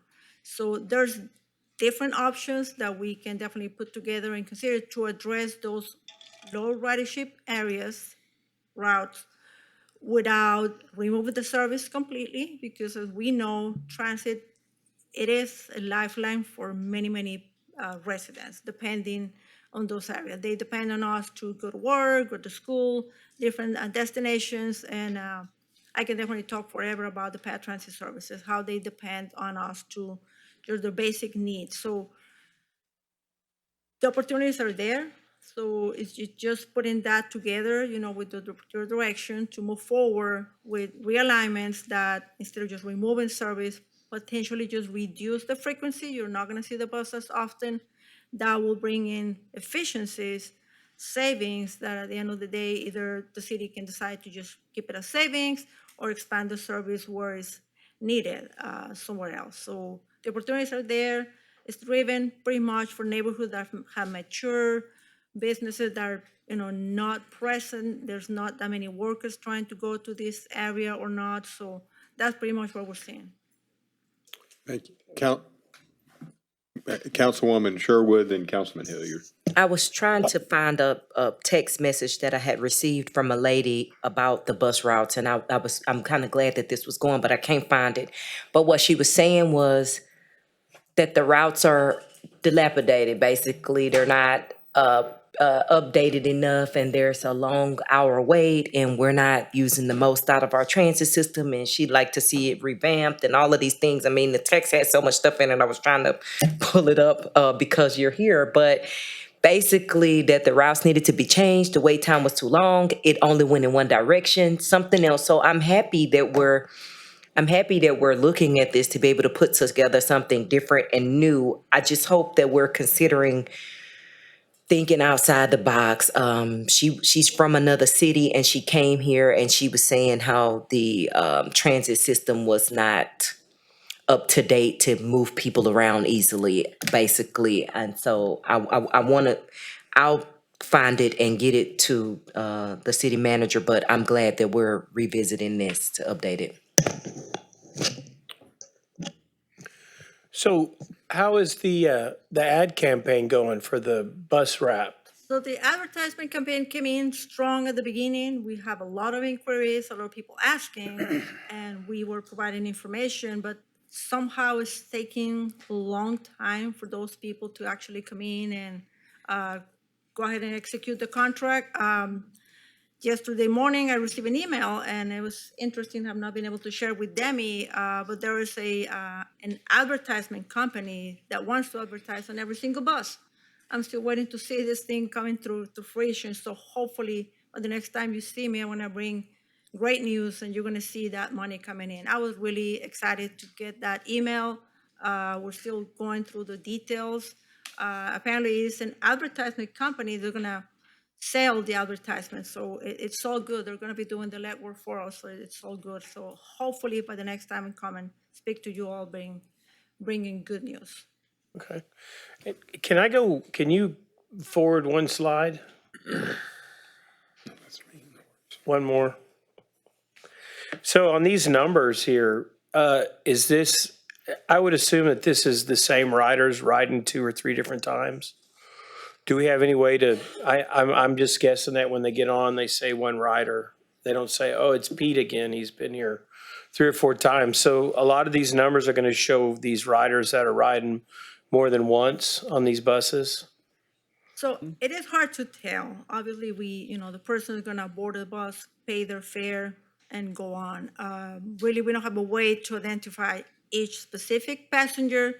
But traditionally, your transit-dependent population is going to be the same day in and day out. Okay. Our biggest challenge is to attract the non-transit-dependent population, which is where you're going to see on the bigger cities where they're, transit is pretty much the preferred mode. Obviously, we're not there today. Hopefully, we'll get to prepare to when we're there, where transit is going to be a good option for, everyone, not just those that really need to take the bus. Now, what does it cost to ride a bus? It's $1.50 for a regular passenger, and your paratransit is $2.50. Okay, thank you. Yes, sir. Councilman Crenshaw. Yes, and I'd like to talk some numbers, just so I'm clear. The overall annual budget for transit is 6 million thereabouts, correct? 6.142285 estimated for 2025. Okay, and what for 2020, well, let's talk 2026. What are we budgeted for 2026 that the city contributes? Is it similar to this 2.1 million? It's similar. If you hold one believe it's 1 second, I'll 6.2. get 6.2 million. 6.2 million. Okay, so this year 6.2 million, and the city's contribution in 2026 is 2.1 million?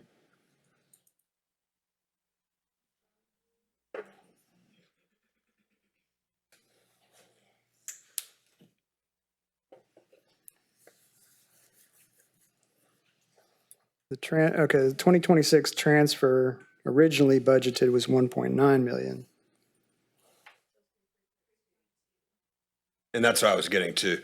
So in 2025, we got all the grants and the additional funding from the feds and the state. So we came in at only the 2.1 million.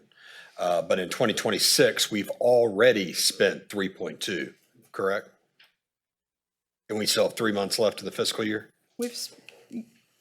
Yes, so we're past like the halfway point. I think we're 10 months in, right? So I would have to pull up Navline. Sorry, one moment. And the difference of the 1.9 and the 3.2, the estimated 1.3 million, that was just due to lack of additional funds from grants and state and fed, correct?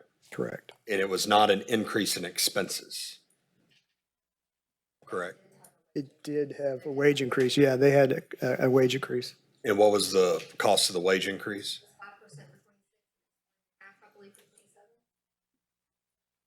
So, Yes, so 5% is 5% of what? 5% of the total prior amount of wages. wages. That is current, so. They're under contract. They're contract employees. My fear is that, 1.3 million in our current budget overage for 2026 is significant. Between employee benefits and transit, we nearly doubled our deficit. So here's where I'm going with this. Of a $6.2 million budget, if we reduce the frequency of the routes by, say, a third, does that reduce the budget spending by a third? You're gonna have fixed costs. Correct. So I guess that's where I'm getting at. What is, if we were to reduce y'all don't want to eliminate routes, so you say we want to reduce the frequency of some routes. What if we reduce the frequency of, say, all the routes? We did an across the board route frequency diet. What does that shrink percentage-wise our overall budget? I'm trying to figure out how much we would have to decrease the frequency to make up for this 1.3 million this year and what we should probably anticipate is going to be 1.3 million next year. Yeah. I think we would have to look at those numbers because you'd have to look at each line item individually. But I mean, your fuel, obviously that's, you're traveling less, your fuel's going to be used less. Okay. But I mean, things like, you're going to have your insurance, you're going to have your maintenance costs. None of those are probably going to substantially change. Okay. So, I mean, you'd have to go line item by line item. I don't think that's. Well, Operational, yes, if you. All can right, get so to- it doesn't sound like we have that data right Well, now. we do have an early estimate. There's still some fixed costs that we would have to run, but we can go ahead and we've taken I will say an early look at perhaps, in other words, reducing some frequency on Well, routes. we might need to carry that over to the budget workshop on August 4th, because this is more about the grant application rather than just budgeting. I mean, these are good questions that we need to have, but it's a little outside of our scope. Yeah, but we can provide this ahead of We can time. get that information. Is the subsidies we receive from state or federal, is that based on what we spend? So just in other words, if we spend less, would those go down? It's supposed to be half of the operating. So in other words, it's supposed to be the gap between what it costs us to operate versus the fare. Versus the fare. It's supposed to be the half, but the reality is there's also some formula based on population and all kinds of things. So it's a complicated formula, but it's supposed to approximately be half. Okay. And we'll be able to get additional information on the grants to be able to make this decision. Okay. Anything else on the? All right, thank you. Thank you, Claudia.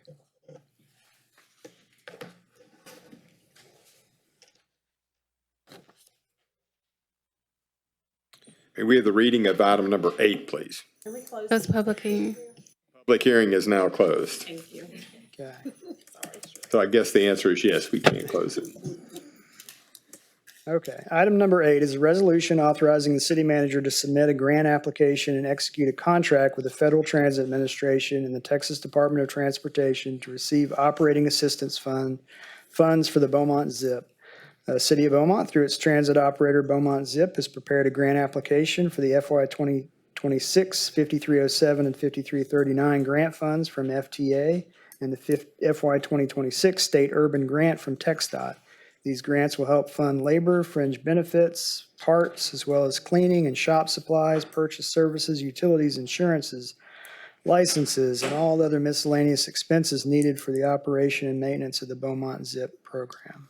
In addition, funds will be budgeted for the operation and maintenance of facility improvements, shop equipment, paratransit vans, as well as other bus facility improvements, including bus stop improvements, shelters, signage, lighting, benches, and other amenities. Grant period for the grant begins October 1st, 2026 and ends September 30th, 2027.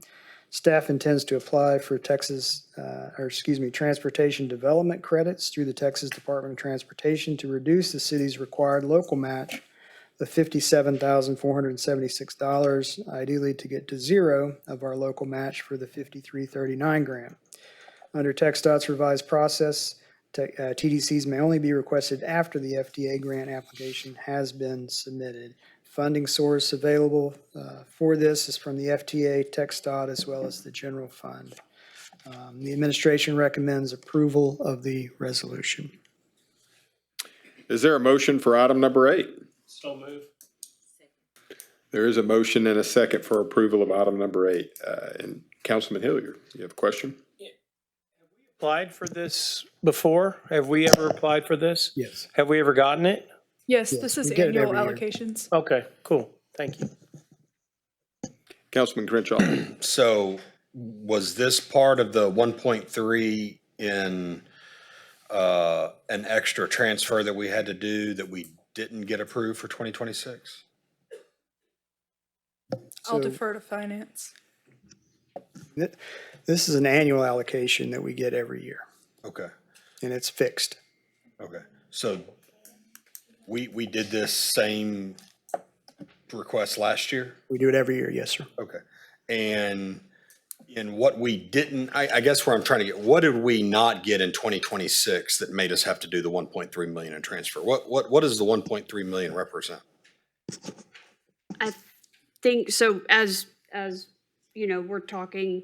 We every year. So if TxDOT or these grants that we get, because we have some federal, some state, they're covering about half, right? But maybe our transfers haven't gone up the same. And so some of it's going to be shoring up. We budgeted 1.9 million for 2026, and we've so far in 2026 spent 3.2 million. What I'm trying to figure out is the money that we're asking today to approve, is this money that we asked for last year that we didn't get, which is why the city taxpayers' contribution to transit increased from 1.9 million to 3.2 million. I'm not aware of any grant that we have not received at this time. I would have to look at it, and I can have that for you on the 4th. Yeah. But we should have all the grants. I thought we were specifically told that the reason why we had to spend the extra 1.3 million in transfers this year was because we did not get the grant money we thought we were going to get for 2026.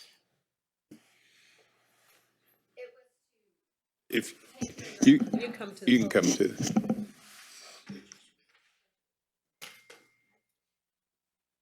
So the additional transfer was to cover their negative amounts, which in essence is because expenditures are more than revenues coming in. For the budget, for the next August 4th, if we could have a breakdown on what that increase is, I think that's what we're alluding to. It's in operations. I mean, they had a 5% wage increase in 26. They had a 3.5%. I get there was a wage increase. I'm just sort of confused here because I thought I was specifically told previously in a meeting, either in council or with the city manager or with finance or with someone, that, you know, why did we have this giant additional payment? And I thought we specifically said that it was related to the fact that between the federal grants that we get and the state grants, that we did not get as much money from the feds and the states as we thought that we were. There might have been a miscommunication. There was in 24 where there was a delay in receiving funds in 24 because some federal stuff that happened, and so we did not get all of our funds in 24, but it came over into 25. Okay. So in essence, we still did receive those funds. We just received them a fiscal year later. Okay.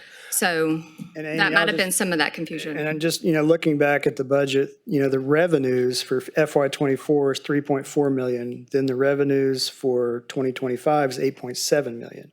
And then back down to 5.6 million. So there, ideally, we would get the same thing every year, or keeping up with expenses from the feds and the TxDOT, but it's not. But yeah, there was a delay in payment. Maybe it's just the timing. I guess the impression I got was that staff was looking at additional ways to get additional funding to help our budget situation with transit. And that's what I thought we were voting on today, was we were trying to get additional grants to try to help us with this funding because, we now have a serious problem with our fund balance and our budget.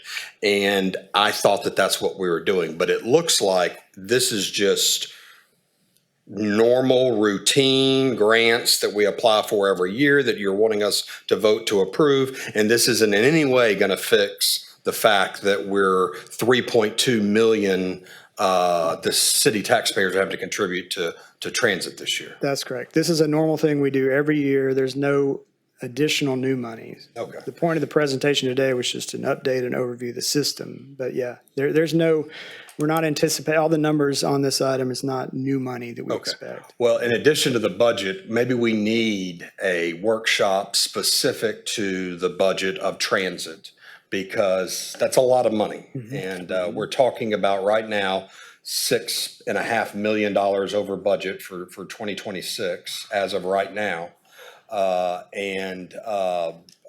If we're spending $3.5 million from city taxpayers that normally we only thought we were going to spend 1.9, that's a big enough number there that I think it warrants a little bit more than, oh, we're just over budget this year, so let's spend that out of the rainy day fund and move on to the next thing. I think we need to take some, we need some decisive action here. Me. Councilman Hilliard, then Councilwoman Sherwood. So I have a question. We did a 5% rate increase for the employees of transit. correct? Last year? Was it last year? Yes, sir. And 26 So for did this we fiscal year, and they have one coming for 27 as well. So did we increase rates on travel? I mean, because usually when a business or a corporation does that kind of thing, they offset the cost by raising rates.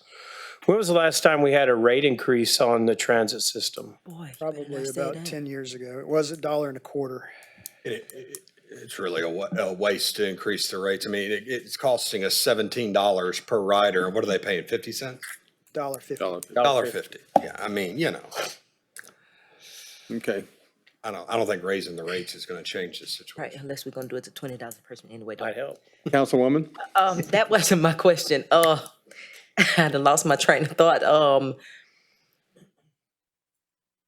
It was about the money. It was about the $3 million increase in expenses or whatever versus the revenue. But my question was to Councilman Crenshaw's point was, is that strictly in salary, or is that just across the board expenses being more things being more expensive as far as gas or vehicle maintenance or things of that nature, or is that strictly in wages alone? Well, and I think that's what we were talking about is maybe on August 4th is to kind of delve into why, if in other words, if the expenses are going up, but it's pretty fixed, I mean, relatively fixed, why was there a big increase this year? So I think we'll provide you better information. Those are good questions, just not a part of this item number 8 at this point. Yeah. All right. If there's no other discussion or questions, all those in favor of approving item number 8, please signify by saying aye. Aye. Any opposed? Motion is carried. All right, Mr. City Manager, could you take us into the first work session? Yes, sir.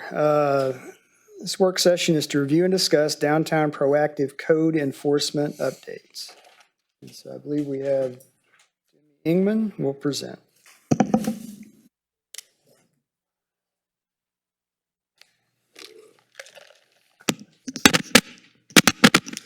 Good afternoon, Mayor and Council. As part of the city's strategic plan to prioritize downtown development and beautification of Beaumont, the council authorized a more proactive approach to downtown code enforcement in March of '24. The last time my team presented on this was January of '26. This presentation will encompass changes since then. We also did enhance the slides to help clearly visualize the areas being discussed. Next slide, please. The area outlined by the solid black line represents the portion of the central business district where staff have concentrated their proactive enforcement efforts during phase 1 of the sweep. Staff continue to conduct regular inspections throughout this area and are trying to work collaboratively with property owners to achieve and maintain compliance. The area outlined in the dotted black line represents phase 2, which has been incorporated into the city's proactive enforcement efforts since January of this year. That was the expansion that we talked about earlier. Next slide, please.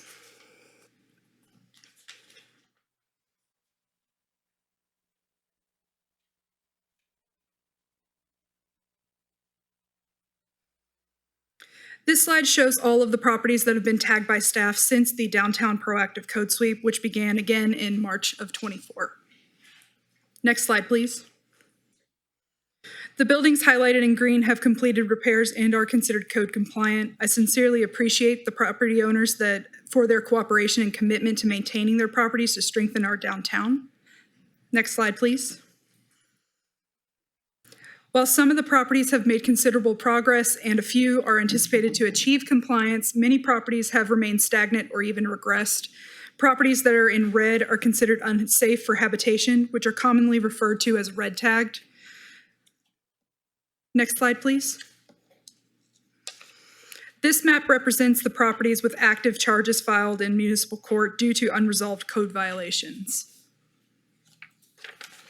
In September 2024, the City Council adopted the Vacant Building Registry Ordinance to encourage the maintenance, rehabilitation, and productive reuse of vacant buildings. While some of the properties currently meet the ordinance's exemption criteria, such as actively being marketed for sale or for lease, undergoing permitted construction, or otherwise qualifying under the VBR, they do not have a certificate of occupancy on file with the city. Other properties remain out of compliance with the ordinance, and in many cases, enforcement actions have resulted in citations being filed in municipal court. Next slide, please. This slide presents recent developments. The dark blue areas on the map indicate properties that are currently publicly listed for sale, while the light blue-green areas represent open permits with associated various renovation, repair, or maintenance projects. Next slide, please. This slide highlights the economic activity that has occurred within the downtown proactive code sweep area since July of 2025. About a year ago, 7 properties are currently listed for sale. The city hosted 3 pre-development meetings, 2 of which have occurred in the last 6 months. The city issued 9 certificates of occupancy, and 3 of which have been issued in the last 6 months. For citizens watching here today, a certificate of occupancy is required before a business may open to the public. Next slide. I want to thank the council for your continued support of our staff and for the policies that have enabled this program to move forward. I also want to recognize the property owners and the tenants who have invested in improving these historic buildings, and in doing so are strengthening the safety and vitality in our downtown. Addressing civic appearance is the first step to building civic pride. And these enforcement efforts are helping set the foundation for a more active and resilient community. Thank you for giving me the opportunity to provide you this update. Any questions?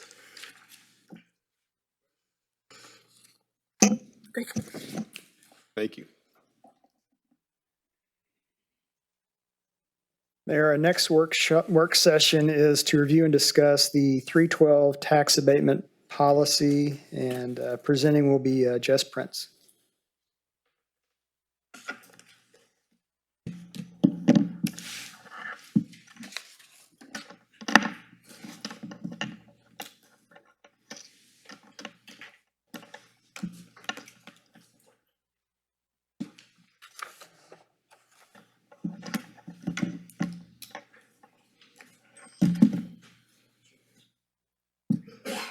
Good afternoon. So we're here today to review our 312 policy. The City of Beaumont will be considering revisions to this policy in September of 2026. We review our policy every 2 years per state law. Sometimes we do a revision and sometimes it's simply a readoption. But we're looking today at ways that we can possibly increase opportunities for Beaumont's workforce and strengthen oversight. Tax abatement, for those watching at home or in the audience today, is an economic development strategy to mitigate substantial costs that are usually associated with construction or expansion of a facility that's enhancing the tax base of our community. So to recap, our city manager, Mr. Boone, gave you guys a work session on, I see. He did a work session in May, and just to recap that for anyone that wasn't present for that, our industrial district agreements,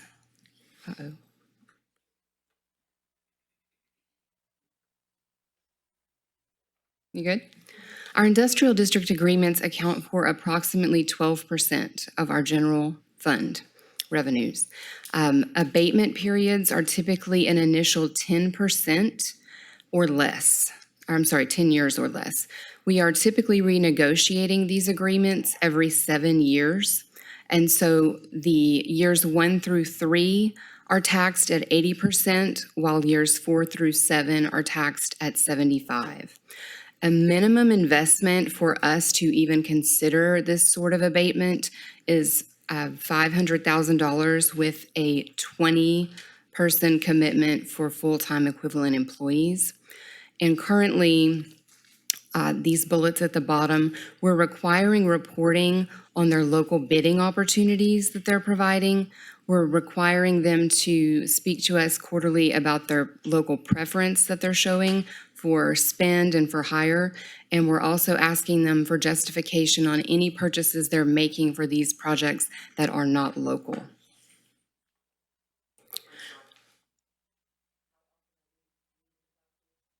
they're doing quarterly reports, and then they do an annual report as well. So today, what we're going to talk about, based on council's comments in May and what you expressed as things that you'd like to see or explore, we're going to look at what some other communities are doing with their abatement agreements. We're going to discuss policy revisions that we could potentially implement in September. We're going to talk about how we can increase accountability within the reporting and within the oversight that's happening between these companies, what they're reporting, how often they're reporting, who they're involving, and what whether or not they are actually delivering what their agreements are asking or saying that they will do. And lastly, we're going to look at our application, because what's important to note is that when a company comes to us with an abatement request, what they are proposing to do is captured in their application initially, if there is one. And then when we're getting these reports, it's important that they're giving us everything that we're wanting to know. And so revisions to our application is a big piece of this, and that'll be the last thing that we discuss. Councilman Turner. And I'm sorry, Ms. Just for interrupting, but if I understand you correctly, are you saying we're currently getting quarterly reports and annual reports directly from the industry, or are we getting it from a third party? Or Typically, many of our existing agreements also have abatement agreements with the county, and so many of them are giving us those reports jointly. And yes, quarterly. The annual has different data, and I'll talk about that a little bit in a future slide. Okay, I'm just asking because I've requested to see quarterly and annually in the past, and I was instructed to get with the county in order to do so. So I want to make sure the information we're saying today is accurate, because I have asked multiple times and I had to go through the county to get it. We can provide you the reports that we have, yes, sir. And I think his question was, is that information being provided through a third party, or is that coming from industry, or whom is it coming from? It depends on their agreement and who was facilitating that initially. So it could be any of those. Okay. Did you have one too? Oh, can you clarify, on your previous slide, you said 12% of general fund revenues comes from tax abatement agreements? Yes. And what exactly does that mean? Does that mean that all industrial taxes that have a tax abatement agreement in place, we get 12% of our general fund revenues from that? So Yeah. if they're in the city and we have an abatement agreement with them, they're typically 312s. If they're outside of the city limits in our ETJ or in industrial districts, we have about 20 plus of those. Those have industrial development agreements. So yes, if you look in our general fund budget, one of the pretty sizable chunks of revenue after property tax and sales tax are industrial taxes in lieu of annexation. Okay, but the 12% is not total industrial taxes. It's just 12% of our general fund revenues are simply industrial taxes that are part of 312 agreements. For IDAs. IDAs specifically. IDAs and 312s? And 312. Yeah. Okay. But we have more IDAs than we do 312s because the IDAs are in our ETJ. And can I just get a dollar amount on what that 12% is? It was roughly 20 million. 20,114,000. Okay, so of the 20 million annually, that is just revenue that we're getting from IDA and 312 agreements. IDAs, actually. I'm sorry, IDA. It's specific to IDAs. It's specific to IDAs? Yes, it is. Okay. We have roughly 35 of those agreements. So the 312 agreements, what revenue are we getting from those? Those would just go into property taxes because those are within the city, so those are property taxes. And that would be a reduced amount. So, for example, we just, it's not open yet and operating and producing revenue, but the city just approved the project at the port with an abatement. So that would be in a reduced amount, but it would go into the regular revenue. Okay. And where can I see, where can the public see those, that 12%, those agreements that are part of our, Was a slide in City Manager Boone's presentation that it was a pie chart specifically. I don't know if you sent that presentation out, but there was a slide that had a breakdown of all of those percentages. But are you looking for the exact companies? yeah, I'm looking for who that 12% is and what the dollar amounts are. Right, we can get that. Yeah, we can have get that that to you, internally. and we can certainly post it. But it's not part of this presentation. No. Okay. And the total dollar amounts are broken out specifically on the act for every year, but it's going to be in On the total. what every year? Sorry, annual comprehensive financial report. Audit. Yeah. Okay. You on it? I was just gonna say. Ready? Yes. All right. So these were, again, the topics we're going to talk about today based on council comments from the May meeting. What I found most prevalent in the other cities that I looked at was revisions where they're putting a larger emphasis on strengthening local hiring. They're having a much more interactive partnership in the way of quarterly roundtables, which I'll go into more detail about. Apprenticeships were a big piece of that, and then annual wraparound support. So, for example, Councilman Turner had made some comments about City of Waco, and he was interested in learning more about what they are doing. I'll start out with telling you what we have in common with Waco. We're both college towns. Neither of us have an EDC, and we both have a poverty rate of greater than 20%. In every other way, the way that they are doing this type of abatement is different than ours. They have a partnership between the city and the county where they've formed a foundation that jointly owns land, and the sites that come to them or the companies that come to them to do developments are doing that in this industrial park. Each of those entities, the city and county, invested roughly $4 million apiece to get this off the ground, and they budget to support it annually. The third-party oversight that was alluded to is done by the Chamber of Commerce. They have a much larger Chamber of Commerce in Waco, and that chamber serves the county essentially. But they are doing all of the negotiating. They're reviewing the terms based on what the city policies are to make sure that they are in compliance with what the city policies are.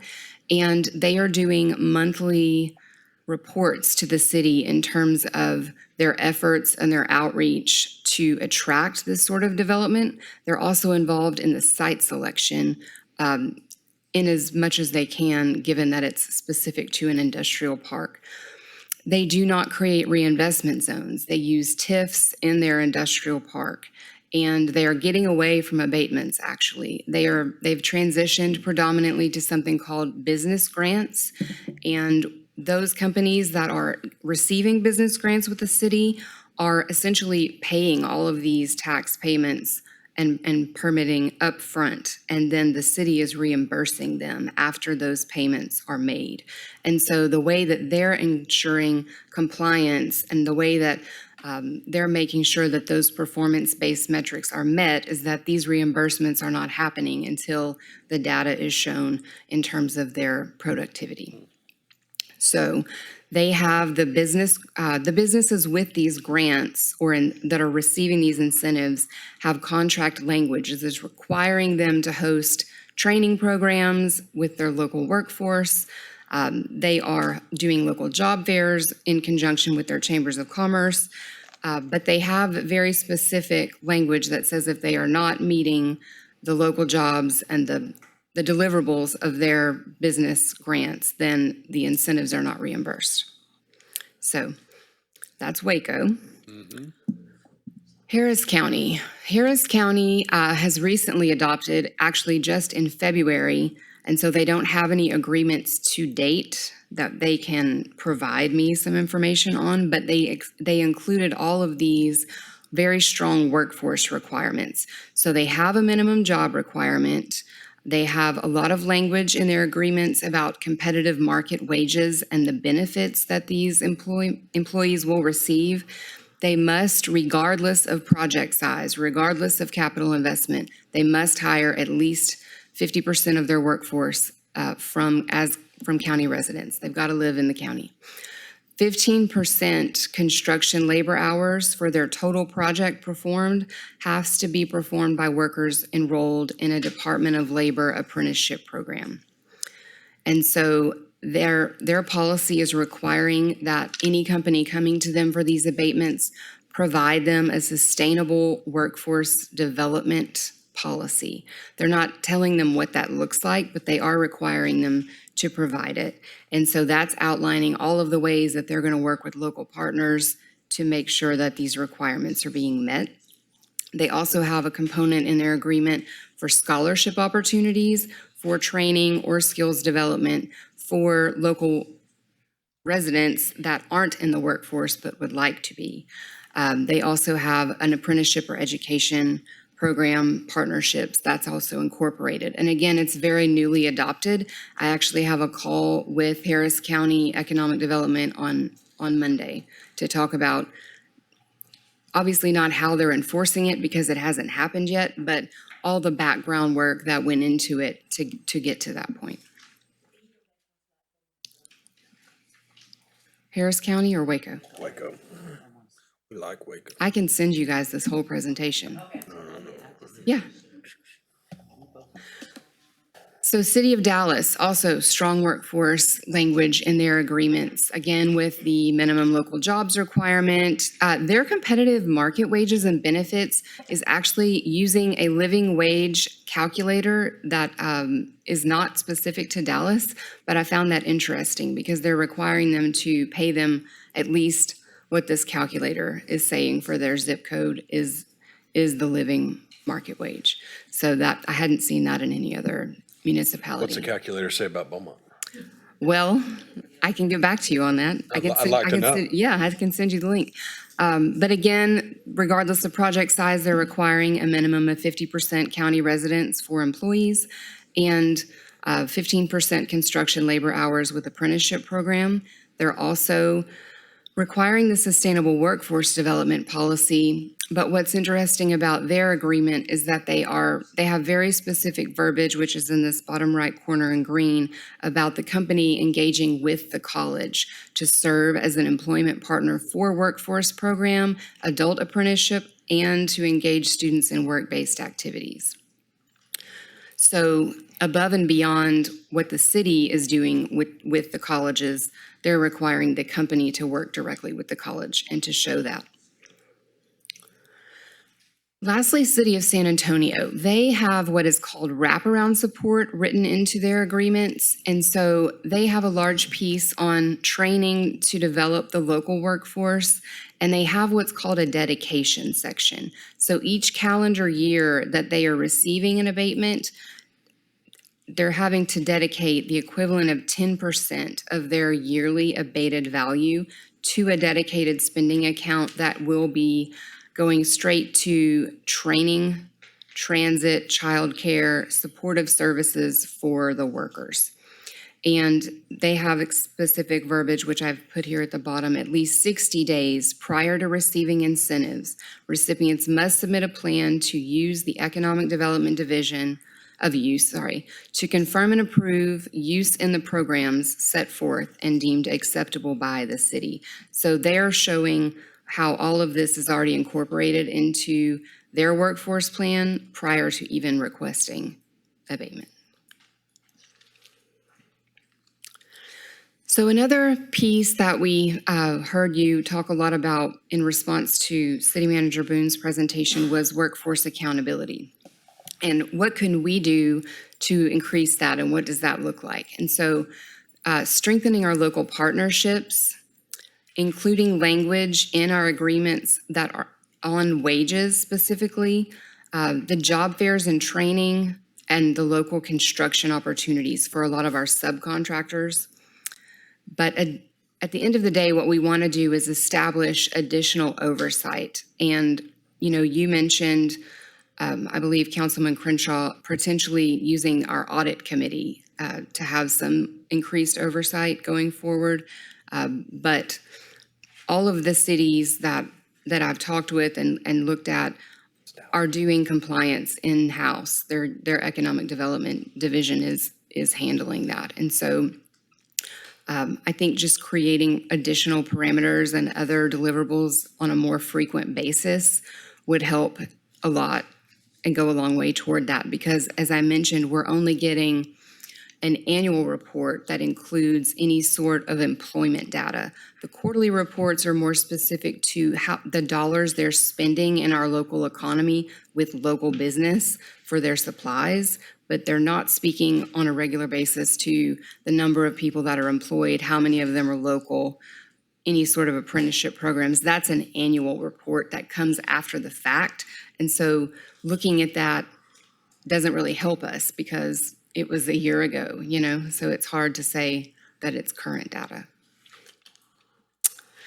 And so partnerships, what can this look like? Utilizing local partnerships is obviously going to enhance and raise awareness of these job opportunities, but it's also going to increase the accountability on hiring and identifying areas where we can strengthen our workforce readiness. So we have all of these partners in place like Lamar Institute of Technology. They have a really cool apprenticeship program that they're working on. But right now, what they can do is customize training for a customer's need. So if they have a business coming that says, we need 15 employees that are skilled in this particular set of skills, they can customize training to that end. BISD CTE program, they have a lot of programs that are earning dual credit and certifications so that when they graduate high school, they're already ready partially to go into the workforce in this way. But Workforce Solutions, Chamber of Commerce, both of them do a lot of education components, and they have the capacity, and they did in the past, to create specific education for an employer or for a company, presenting to the community or to the subcontractors, for example, here's what this entity is going to need and for how many years, and this is how you can prepare yourself to win contracts in this arena. And then, of course, our Sabine Area Labor Council and our Association of General Contractors, just the AGC alone has over 200 members that are all specific to industry. And so looking at what we could do in terms of a ready-to-work collaboration and incorporating that in agreements so that these companies can show us that they're actively doing outreach and participation with all of our existing partners, I think would also increase oversight going forward. This is an example. I mentioned specific language. So this is an example from San Antonio of their wage requirements, and you can see that they are tiered. So if you're paying an employee 80% of the median wage and your minimum capital investment is 10 million and you're creating at least 50 jobs, then you're getting 20% abatement. And those percentages increase, obviously, the better your situation is. And so you're not saying, hey, you're getting 80% years 1 through 3 and you're getting 75% years 4 through 7. It's maybe contingent on what it is that you're doing for the local workforce and the local economy. That's just an example of what that could look like. So the ready to work collaboration, that could be, and we have a lot of the cities that I discussed this with do quarterly roundtables so that there's someone very internal to the companies receiving abatement that actually works with the hiring process for their companies, that is coming to speak with the council, the AGC, the labor union, the apprenticeship programs at LIT, the workforce, so that they're all on the same page about what's needed and then again what's happening.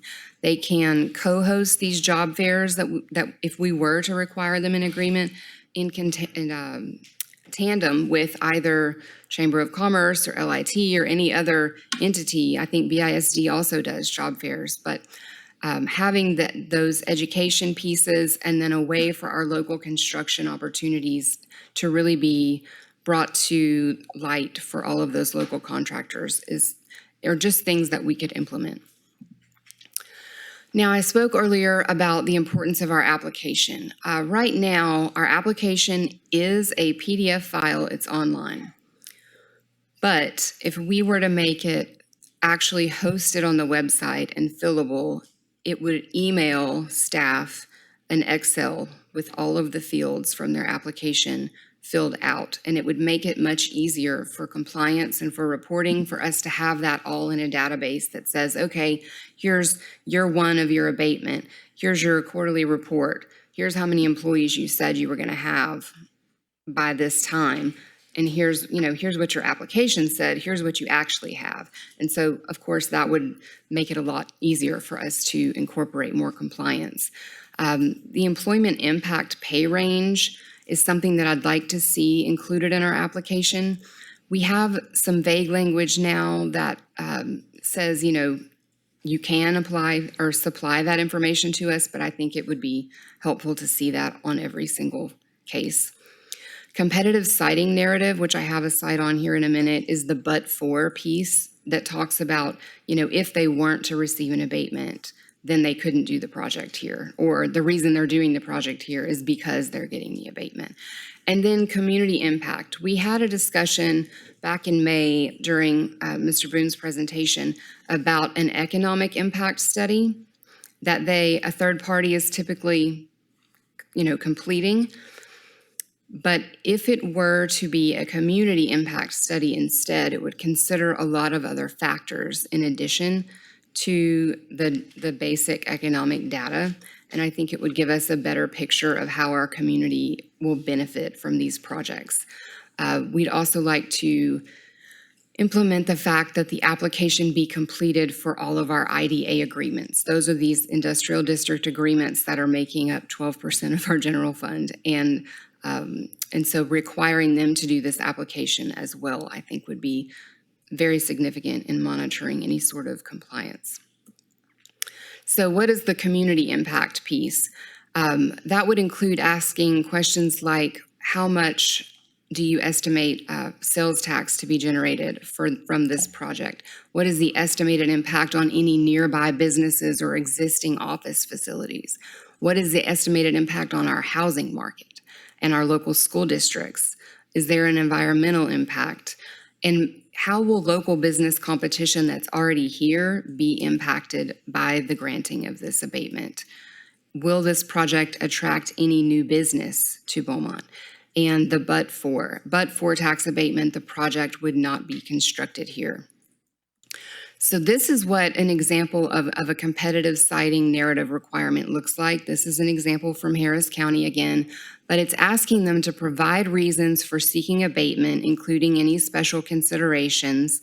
Additionally, provide detailed information on alternative site considerations and incentives being offered. So we would like to know who else they're considering and what they're offering. And then them providing us copies of any letters of intent from the other entities offering incentives. And then there was a lot of discussion about Jefferson County. I remember Councilman Sherwood had a question about the 9 counties that the Jefferson County policy mentions. So the county has all of those bullet points that we just looked at here. Their application and their process is really capturing most of this data. They consider local labor to be these 9 counties: Jefferson, Orange, Hardin, Jasper, Newton, Liberty, Tyler, Chambers, Bolivar Peninsula of Galveston County. I remember that being a specific question, so I wanted to just have that in the slide. They also have a section in their application about population growth to occur, which I know is important to us. We have some initiatives to increase our population by 2030, and so we need to hit that every opportunity that we have. The other difference with the county is that they have a 30-day recapture clause if the abatements have been granted, but the compliance is not being met. They can recapture those funds within 30 days, and the city's current policy is a 60-day recapture. So essentially, a lot of the things we'd like to incorporate in those community impact are are being done in the county policy. And so the next steps will be to get your feedback today on all of this, and then bring back to you in September a draft policy for adoption for 2026. So what's the feedback? Thank you for the presentation. Yes.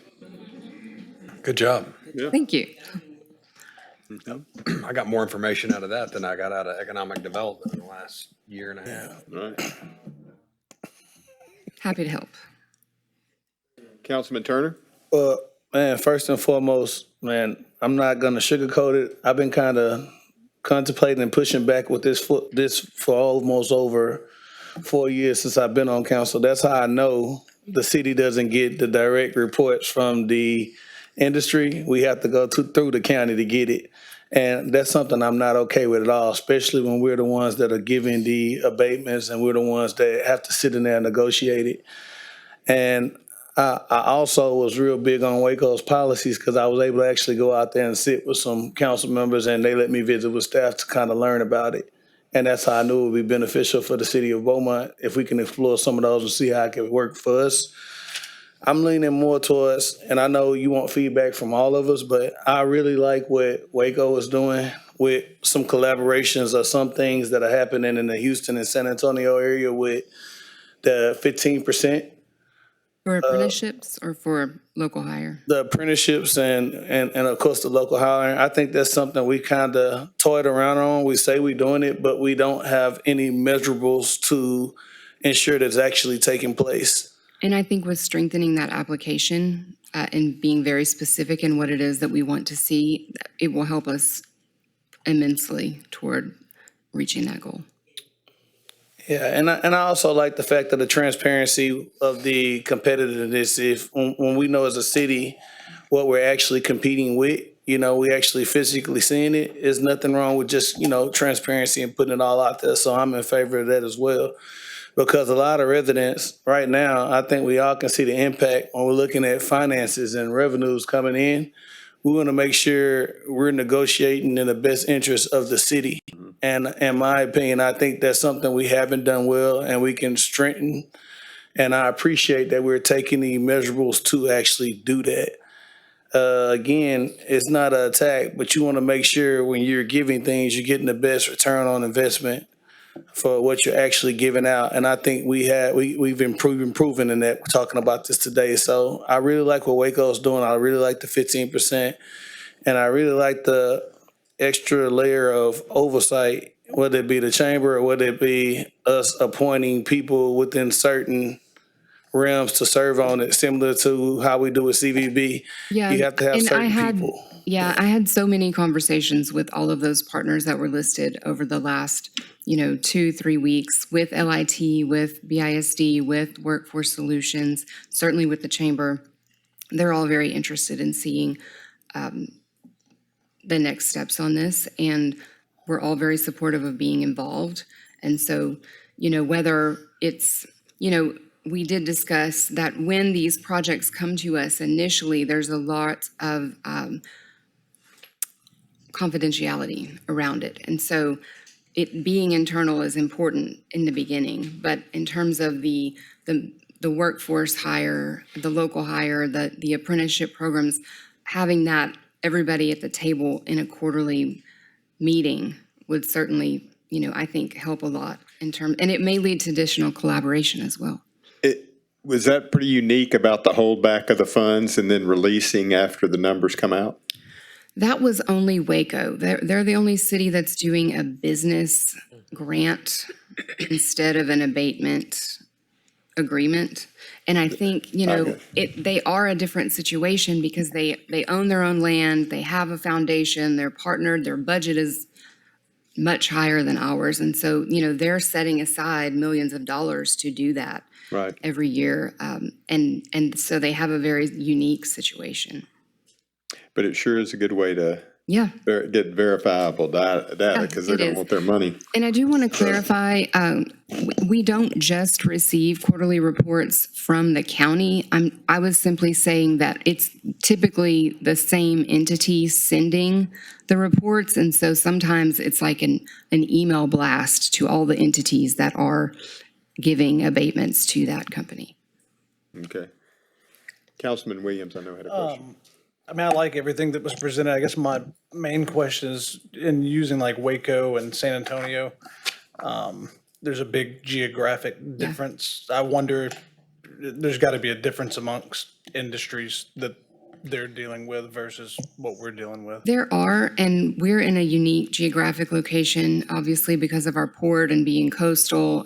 You really don't have an apples to apples situation. Just the fact that we can find that many in Texas is challenging. And so Have we looked at Louisiana at all? Just being that we have that's not, kinda- because their abatements are so different than ours. Yeah, but Harris County has a great policy. I'm just really interested to talk to them next week about all that went into the work of putting that together. Obviously, they have more university partners than we do, but I don't think that would impact it. Well, this has been very helpful. Yes, Councilwoman. Thank you. You're welcome. For the presentation, a very great presentation. And I want to say that looking at this is a big deal in effort of being transparency and the numbers and the 12% and all of these things, because constituents think that industry can handle everything, that industry is getting by with so much and getting so much and giving so little.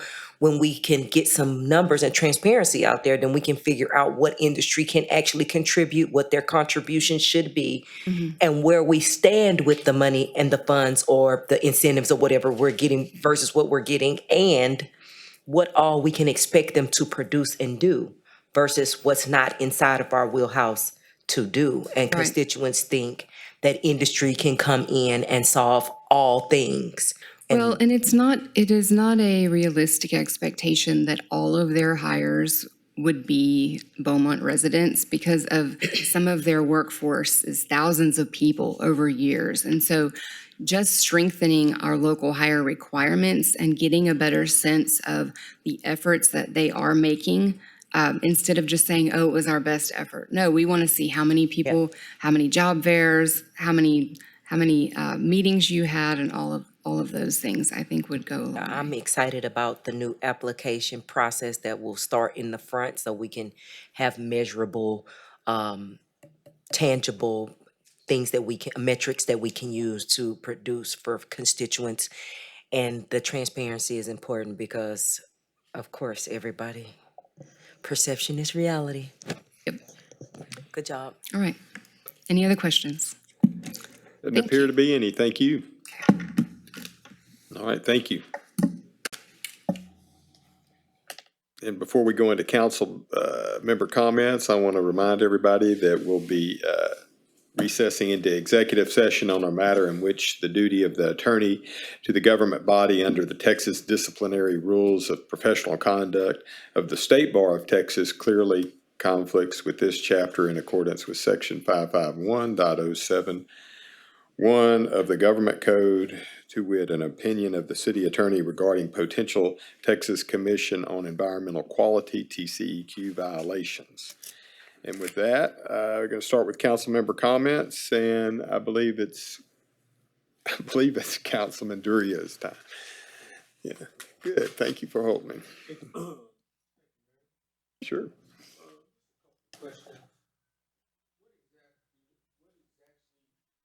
Your mic. When the grass doesn't need to be cut because it's in its natural state, what does that mean? So in the high weed ordinance, there's your grass within 100 feet of the property line has to be mowed.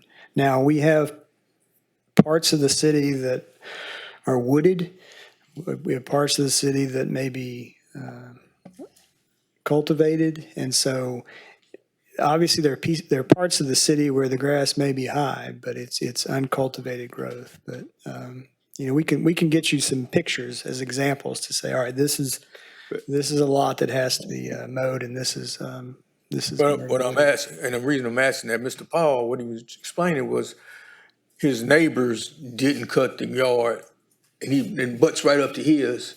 And that's where he found the 6-foot-long snake where they hadn't cut the grass at. And that's what he was trying to say, how it could be dangerous if the neighbor is not doing their part. In that neighborhood where we live at, everybody on that street mostly have 1 acre or 2 acre lots, and they keep their grass cut, except for, I know a couple of houses down from me, 5330 Phelps. We have to call in to code enforcement every month to get that done. And so I was wondering, is there any way that we could come up with an ordinance that if the next door neighbor to the high grass can cut the grass instead of paying a contractor, pay them? They have a bigger concern. They're right there next to it. When they cut there, you could pay the neighbor that's cutting it, get a contract with them to maybe cut it a couple of times a month, and then bill the owner. Well, we run up Unfortunately, against no, because issues. any city contracting has to go out through bidding, and so it could easily become an excess, right? So there's also some insurance. There's a lot of things that go. So no, because it would be a joint contract if everybody was cutting the neighbors, that would easily exceed the $50,000 limit that we'd have to go out for bid for, and there's some other issues that would come through. Now, however, neighbors can offer to cut their neighbor's property anytime they like, and And I would encourage that. and I'm sure that you'll get a nice Christmas card out of This it. is vacant property, and they're not gonna. It's just really aggravating when the whole neighborhood is trying to make their neighborhood look nice and their yard look nice, and you got one person. And then they called code enforcement, and code enforcement said it wasn't 1 foot tall. But then the lady that called them, she went out there with a tape measure and measured it and took a picture of it, and it was 2 feet tall. So they say they won't come out and cut it unless it's over 1 foot, and that's just really aggravating, things like that. When you're trying to do things for your neighborhood to keep it nice, and we have some neighbors that just won't cooperate. I think that was it, other than congratulations, Councilman Crenshaw, on your election as Mayor Pro Tem. I'm sure you'll do a great job. Thank you, sir. Yes, Councilman, thank you, Councilman Durio. Councilman Hilliard. Train horns, quiet zone, Molly. How close? I don't have an update on that yet, sorry. Well, it was under my impression the contractor had 30 days based on the written contract to perform the duties to fix the deficiencies, correct? That hasn't changed. Okay, so where are we at on the 30 days? We should be right there at the 30-day mark, right? 30 days expired on the 19th. Okay, or does expire on the 19th? No, it did. Did it expire on the 19th? So, and they still haven't done anything? What kind of course of action do we have then toward the contractor if they are not meeting their contractual obligation? Just because I don't have an update doesn't mean that they haven't met their obligation. I've been out of the office, I'm sorry. Okay. Will you let me know later? I will follow up with council on that. Thank you. Thank you. And then just a big shout out to Virtue for everything she does for our Veterans Coalition. She's amazing. It wouldn't happen without her. So I would like to give her a big shout out for what she's doing. Other than that, Agreed. Thank you. Thank you, Councilman Hilliard. Councilman Turner. Yeah, man, I just want to shout out to everybody doing back to school drives, throughout the community. Though they are a lot going on, with our median income and some of the things going on, I think it's very beneficial to the people who need that help in this community. So everybody who's doing it, whether it be big or small, I just want to publicly say thank you. My next thing is for staff, whether it be Chris or Sheree, is it state law how we do the grass policy? Is it a policy of the city? Both. I mean, we drive our authority from the state, but that's not to say we can't do more in some cases, but we can certainly, I can work with the city attorney. We can review if we want to do, what we can do more, if we want to do more, and then how much it would cost. Okay. And mine, not so much more on cost. It's just, I want to make sure we are maxing out what we can do per state law to people who aren't in compliance like that when it comes to, grass. Last thing I want to do is, as a husband, father with my kids out there, I'm cutting grass and I'm having snakes and alligators in my yard because someone's simply not maintaining it. I'm not okay with that at all. Next thing again, the economic development piece, is awesome. And another thing to Mr. Coleman and his department, and Councilman Crenshaw, when he kind of jumped out there with the apartment situation, it's important that when our residents come to us with issues like this, we show this level of concern and care like what took place today. And I would support that with any type of person having to live in those type of conditions. I just think that's not right, sound, or, fair. And just looking forward to passing a baton to my colleague, Corey Crenshaw, on the Mayor Pro Tem. I know you'll do a good job. And not everybody who called me, I just call Corey. He got y'all. Thank you, Councilman Turner. Councilman Williams? No comment. All right. Councilwoman Sherwood? I'm getting a lot of high grass calls too. I'm sending them over to the city manager. But grass and snakes, I'm getting pictures of all sorts of things. I don't know. I guess it's the rain. High grass. Something about sewer backups and ditches, and I'm assuming it's just rain and we're working through it. I know there are a lot of ditching projects and sewer and drainage projects happening, and I'm pretty sure we just can't get them all done fast enough, but I am on the record bringing it up. I have sent over some addresses, all sorts of things. I am also concerned about one constituent that keeps bringing up an email that he sent out about body-worn cameras and police video footage of body-worn cameras. I don't know if there's a policy or procedure about releasing footage for body-worn cameras, but in the name of Jesus, please, we need to figure out what is happening with police and body-worn cameras.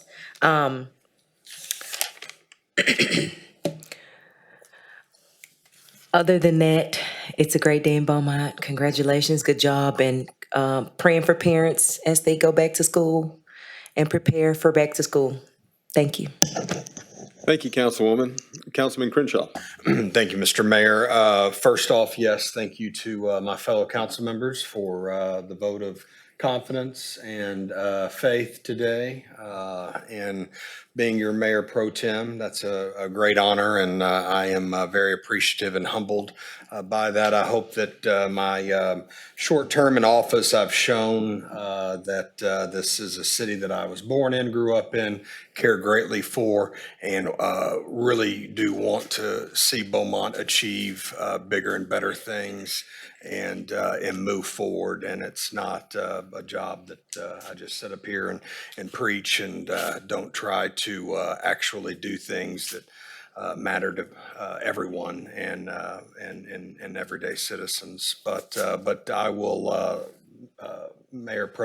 former Mayor Pro Tem Turner, I will let you keep your parking spot. I'm fearful of door dings from the mayor, and but I'll let you keep that other spot. But I would like the new nameplate. That would be kind of cool. But no, joking aside, thank you all very much for that honor. I think last week I sent, I'm sure Chris keeps a tally on his refrigerator. I think I probably sent over 30 emails to staff with various constituent concerns, and so many of the emails, especially the ones from Mike Harris, are so long and detailed in their responses as to why things are the way they are and maybe why we can't, do things to immediately improve them. And anyway, thank you to staff. I know this council, whether 4 members of it are new or not, I feel like maybe we're asking more out of staff this day and age. I don't have much of a reference point to compare that to in the past. Maybe our former mayor here, Becky Ames, can give us some history there. But I feel like maybe we're more demanding of staff now, and I want y'all to know that it does not go unnoticed. And while I do complain often, I am also greatly appreciative of the work and effort that is done. And with that said, we, God willing, we're going to avoid this storm coming. I hope it stays out in the water and maybe give some rain relief to areas like Corpus that need the water. But other than that, I hope there's no damage or anything too significant, and we don't have to deal with Bertha. With that said, I hope everyone has a great week. Thank you. Thank you. So Madam City Attorney? I want to start by answering a question from Councilwoman Sherwood. There is a body-worn camera policy, and BPD doesn't really address why it's not released per request. So anytime there's a request for body-worn camera, there's some steps that they go to make sure that it's not connected to an ongoing criminal case, that it doesn't contain any sensitive information, and almost always it requires an AG opinion. And so we rely on the AG to tell us what information can be released. But I will happy to look into that further for you. But the policy for BPD deals with how an officer operates the body-worn camera, not necessarily how and when footage is released. That's mandated by state law. I did, but I wanted to put it on the record. I wanted to put that on the record for you. I also just want to shout out my intern this summer. It's Anna White. She's a rising senior at Westbrook High School in the top 2% of her class. She serves as a Westbrook Jill Team officer and also a member of student council and a volunteer at Gift of Life. And we're excited to have her working with us this summer. Also want to just steal a little bit of the mayor's thunder real quick and tell him that I really enjoyed Lead 43. Had the opportunity to engage with some of the brightest that our city has to offer, some middle school and high school students, kind of shadowed the city and got to learn about the industries that we have here in Beaumont, as well as what we do at the city of Beaumont. And those kids were sharp, I think would be an understatement. They asked a lot of good questions. A couple of them even offered to take Mr. Boone's job off his hand in a couple of years. I had a few, one student in particular, Holden James, has left an impression on quite a few.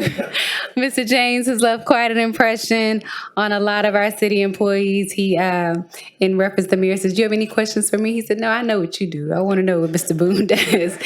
So he was just one of many of the students who was probably more outgoing, but definitely had the opportunity in participating with the Breakfast and Bosses to meet some of these students, to hear their feedback on what they felt like could be improved in the city, what they felt like they wanted to see from their city, was just inspiring. So I know that there's a lot of negative press about our youth, but my faith has been, reinvigorated and restored in what we have to offer in our babies by spending that time with them. So I just want to say thank you to the mayor and his team for putting that on, and for all the city departments and directors who participated. Thank you. Public Works? Did want to reach back, circle back to a comment that was made at the beginning of the meeting about the picking up the trash after the medians are mowed, and that's by design. It's counterintuitive, but as I explained when we adopted the new TxDOT municipal maintenance agreement, you pick up the trash after you've mowed it because the grass is high, you can't see it, so you're going to go pick it up twice. So better to mow and then pick it up just once. Again, it's counterintuitive, but that's how it works. We will look at the areas that were brought up today for standing water in the roadside ditches, and we'll follow back up with council on those. We'll follow up with the request for background information on the contractor that was awarded the generator work at the water treatment plant. And also, I would like to shout out my traffic engineering intern, Miss Caitlin Ambrose. She's from Beaumont, and she is a senior mechanical engineering student at Prairie View A&M. And our time with her this summer is drawing to a close as she returns back to campus for her senior year. Thank you. Thank you. Thank you. Real quick, for the high grass, we are in July, which is our highest growing weed season. So we do try to keep up as best we can. We are down one code officer, but actively working to refill that position. Regarding the 5330 Phelps, we're going to go back out and look at that and see what we can do. But I do want to assure you that my staff does work hard day in and day out to try to get the grass cut and whatnot. We are responsible if let's say that all the rain and everything that came through, we are responsible if our contractor causes a rut in the lot.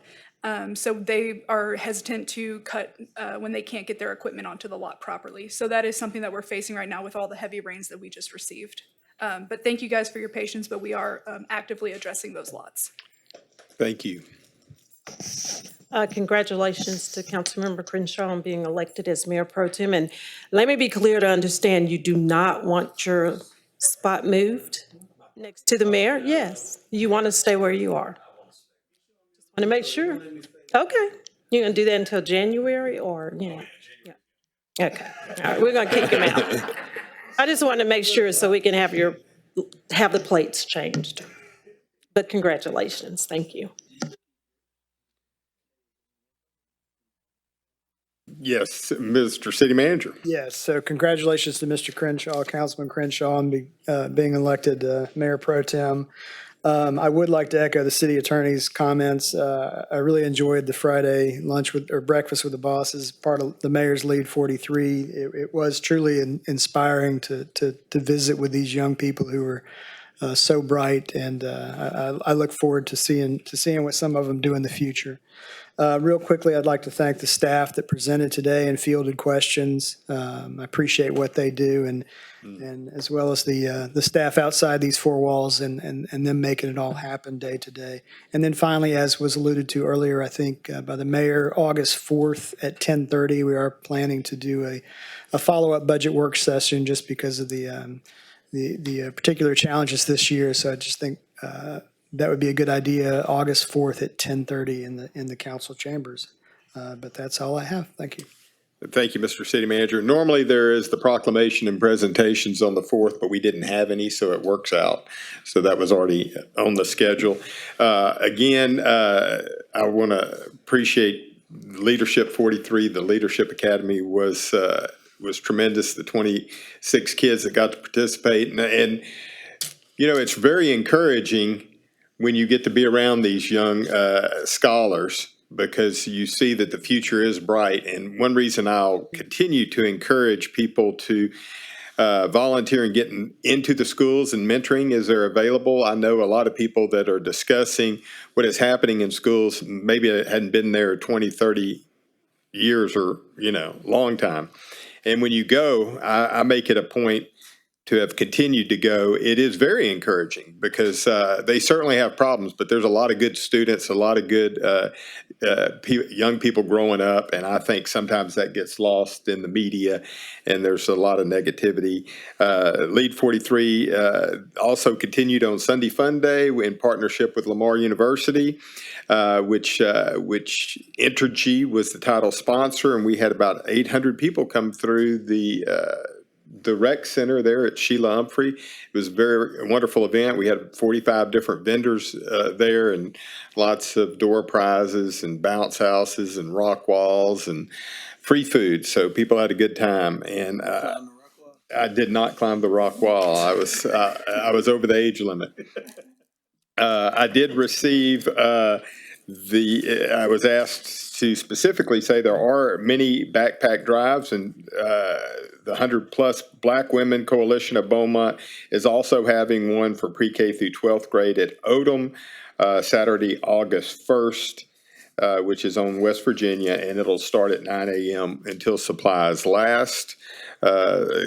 And certainly grateful for our staff and for the presentations today, and looking forward to the August 4th, and congratulations to our new Mayor Pro Tem as well. And I don't get out on that side, just for future reference. So sometimes I do when I'm upset with him. Yeah. Okay. And with that, we are now adjourned to executive session. He gonna back in when you move.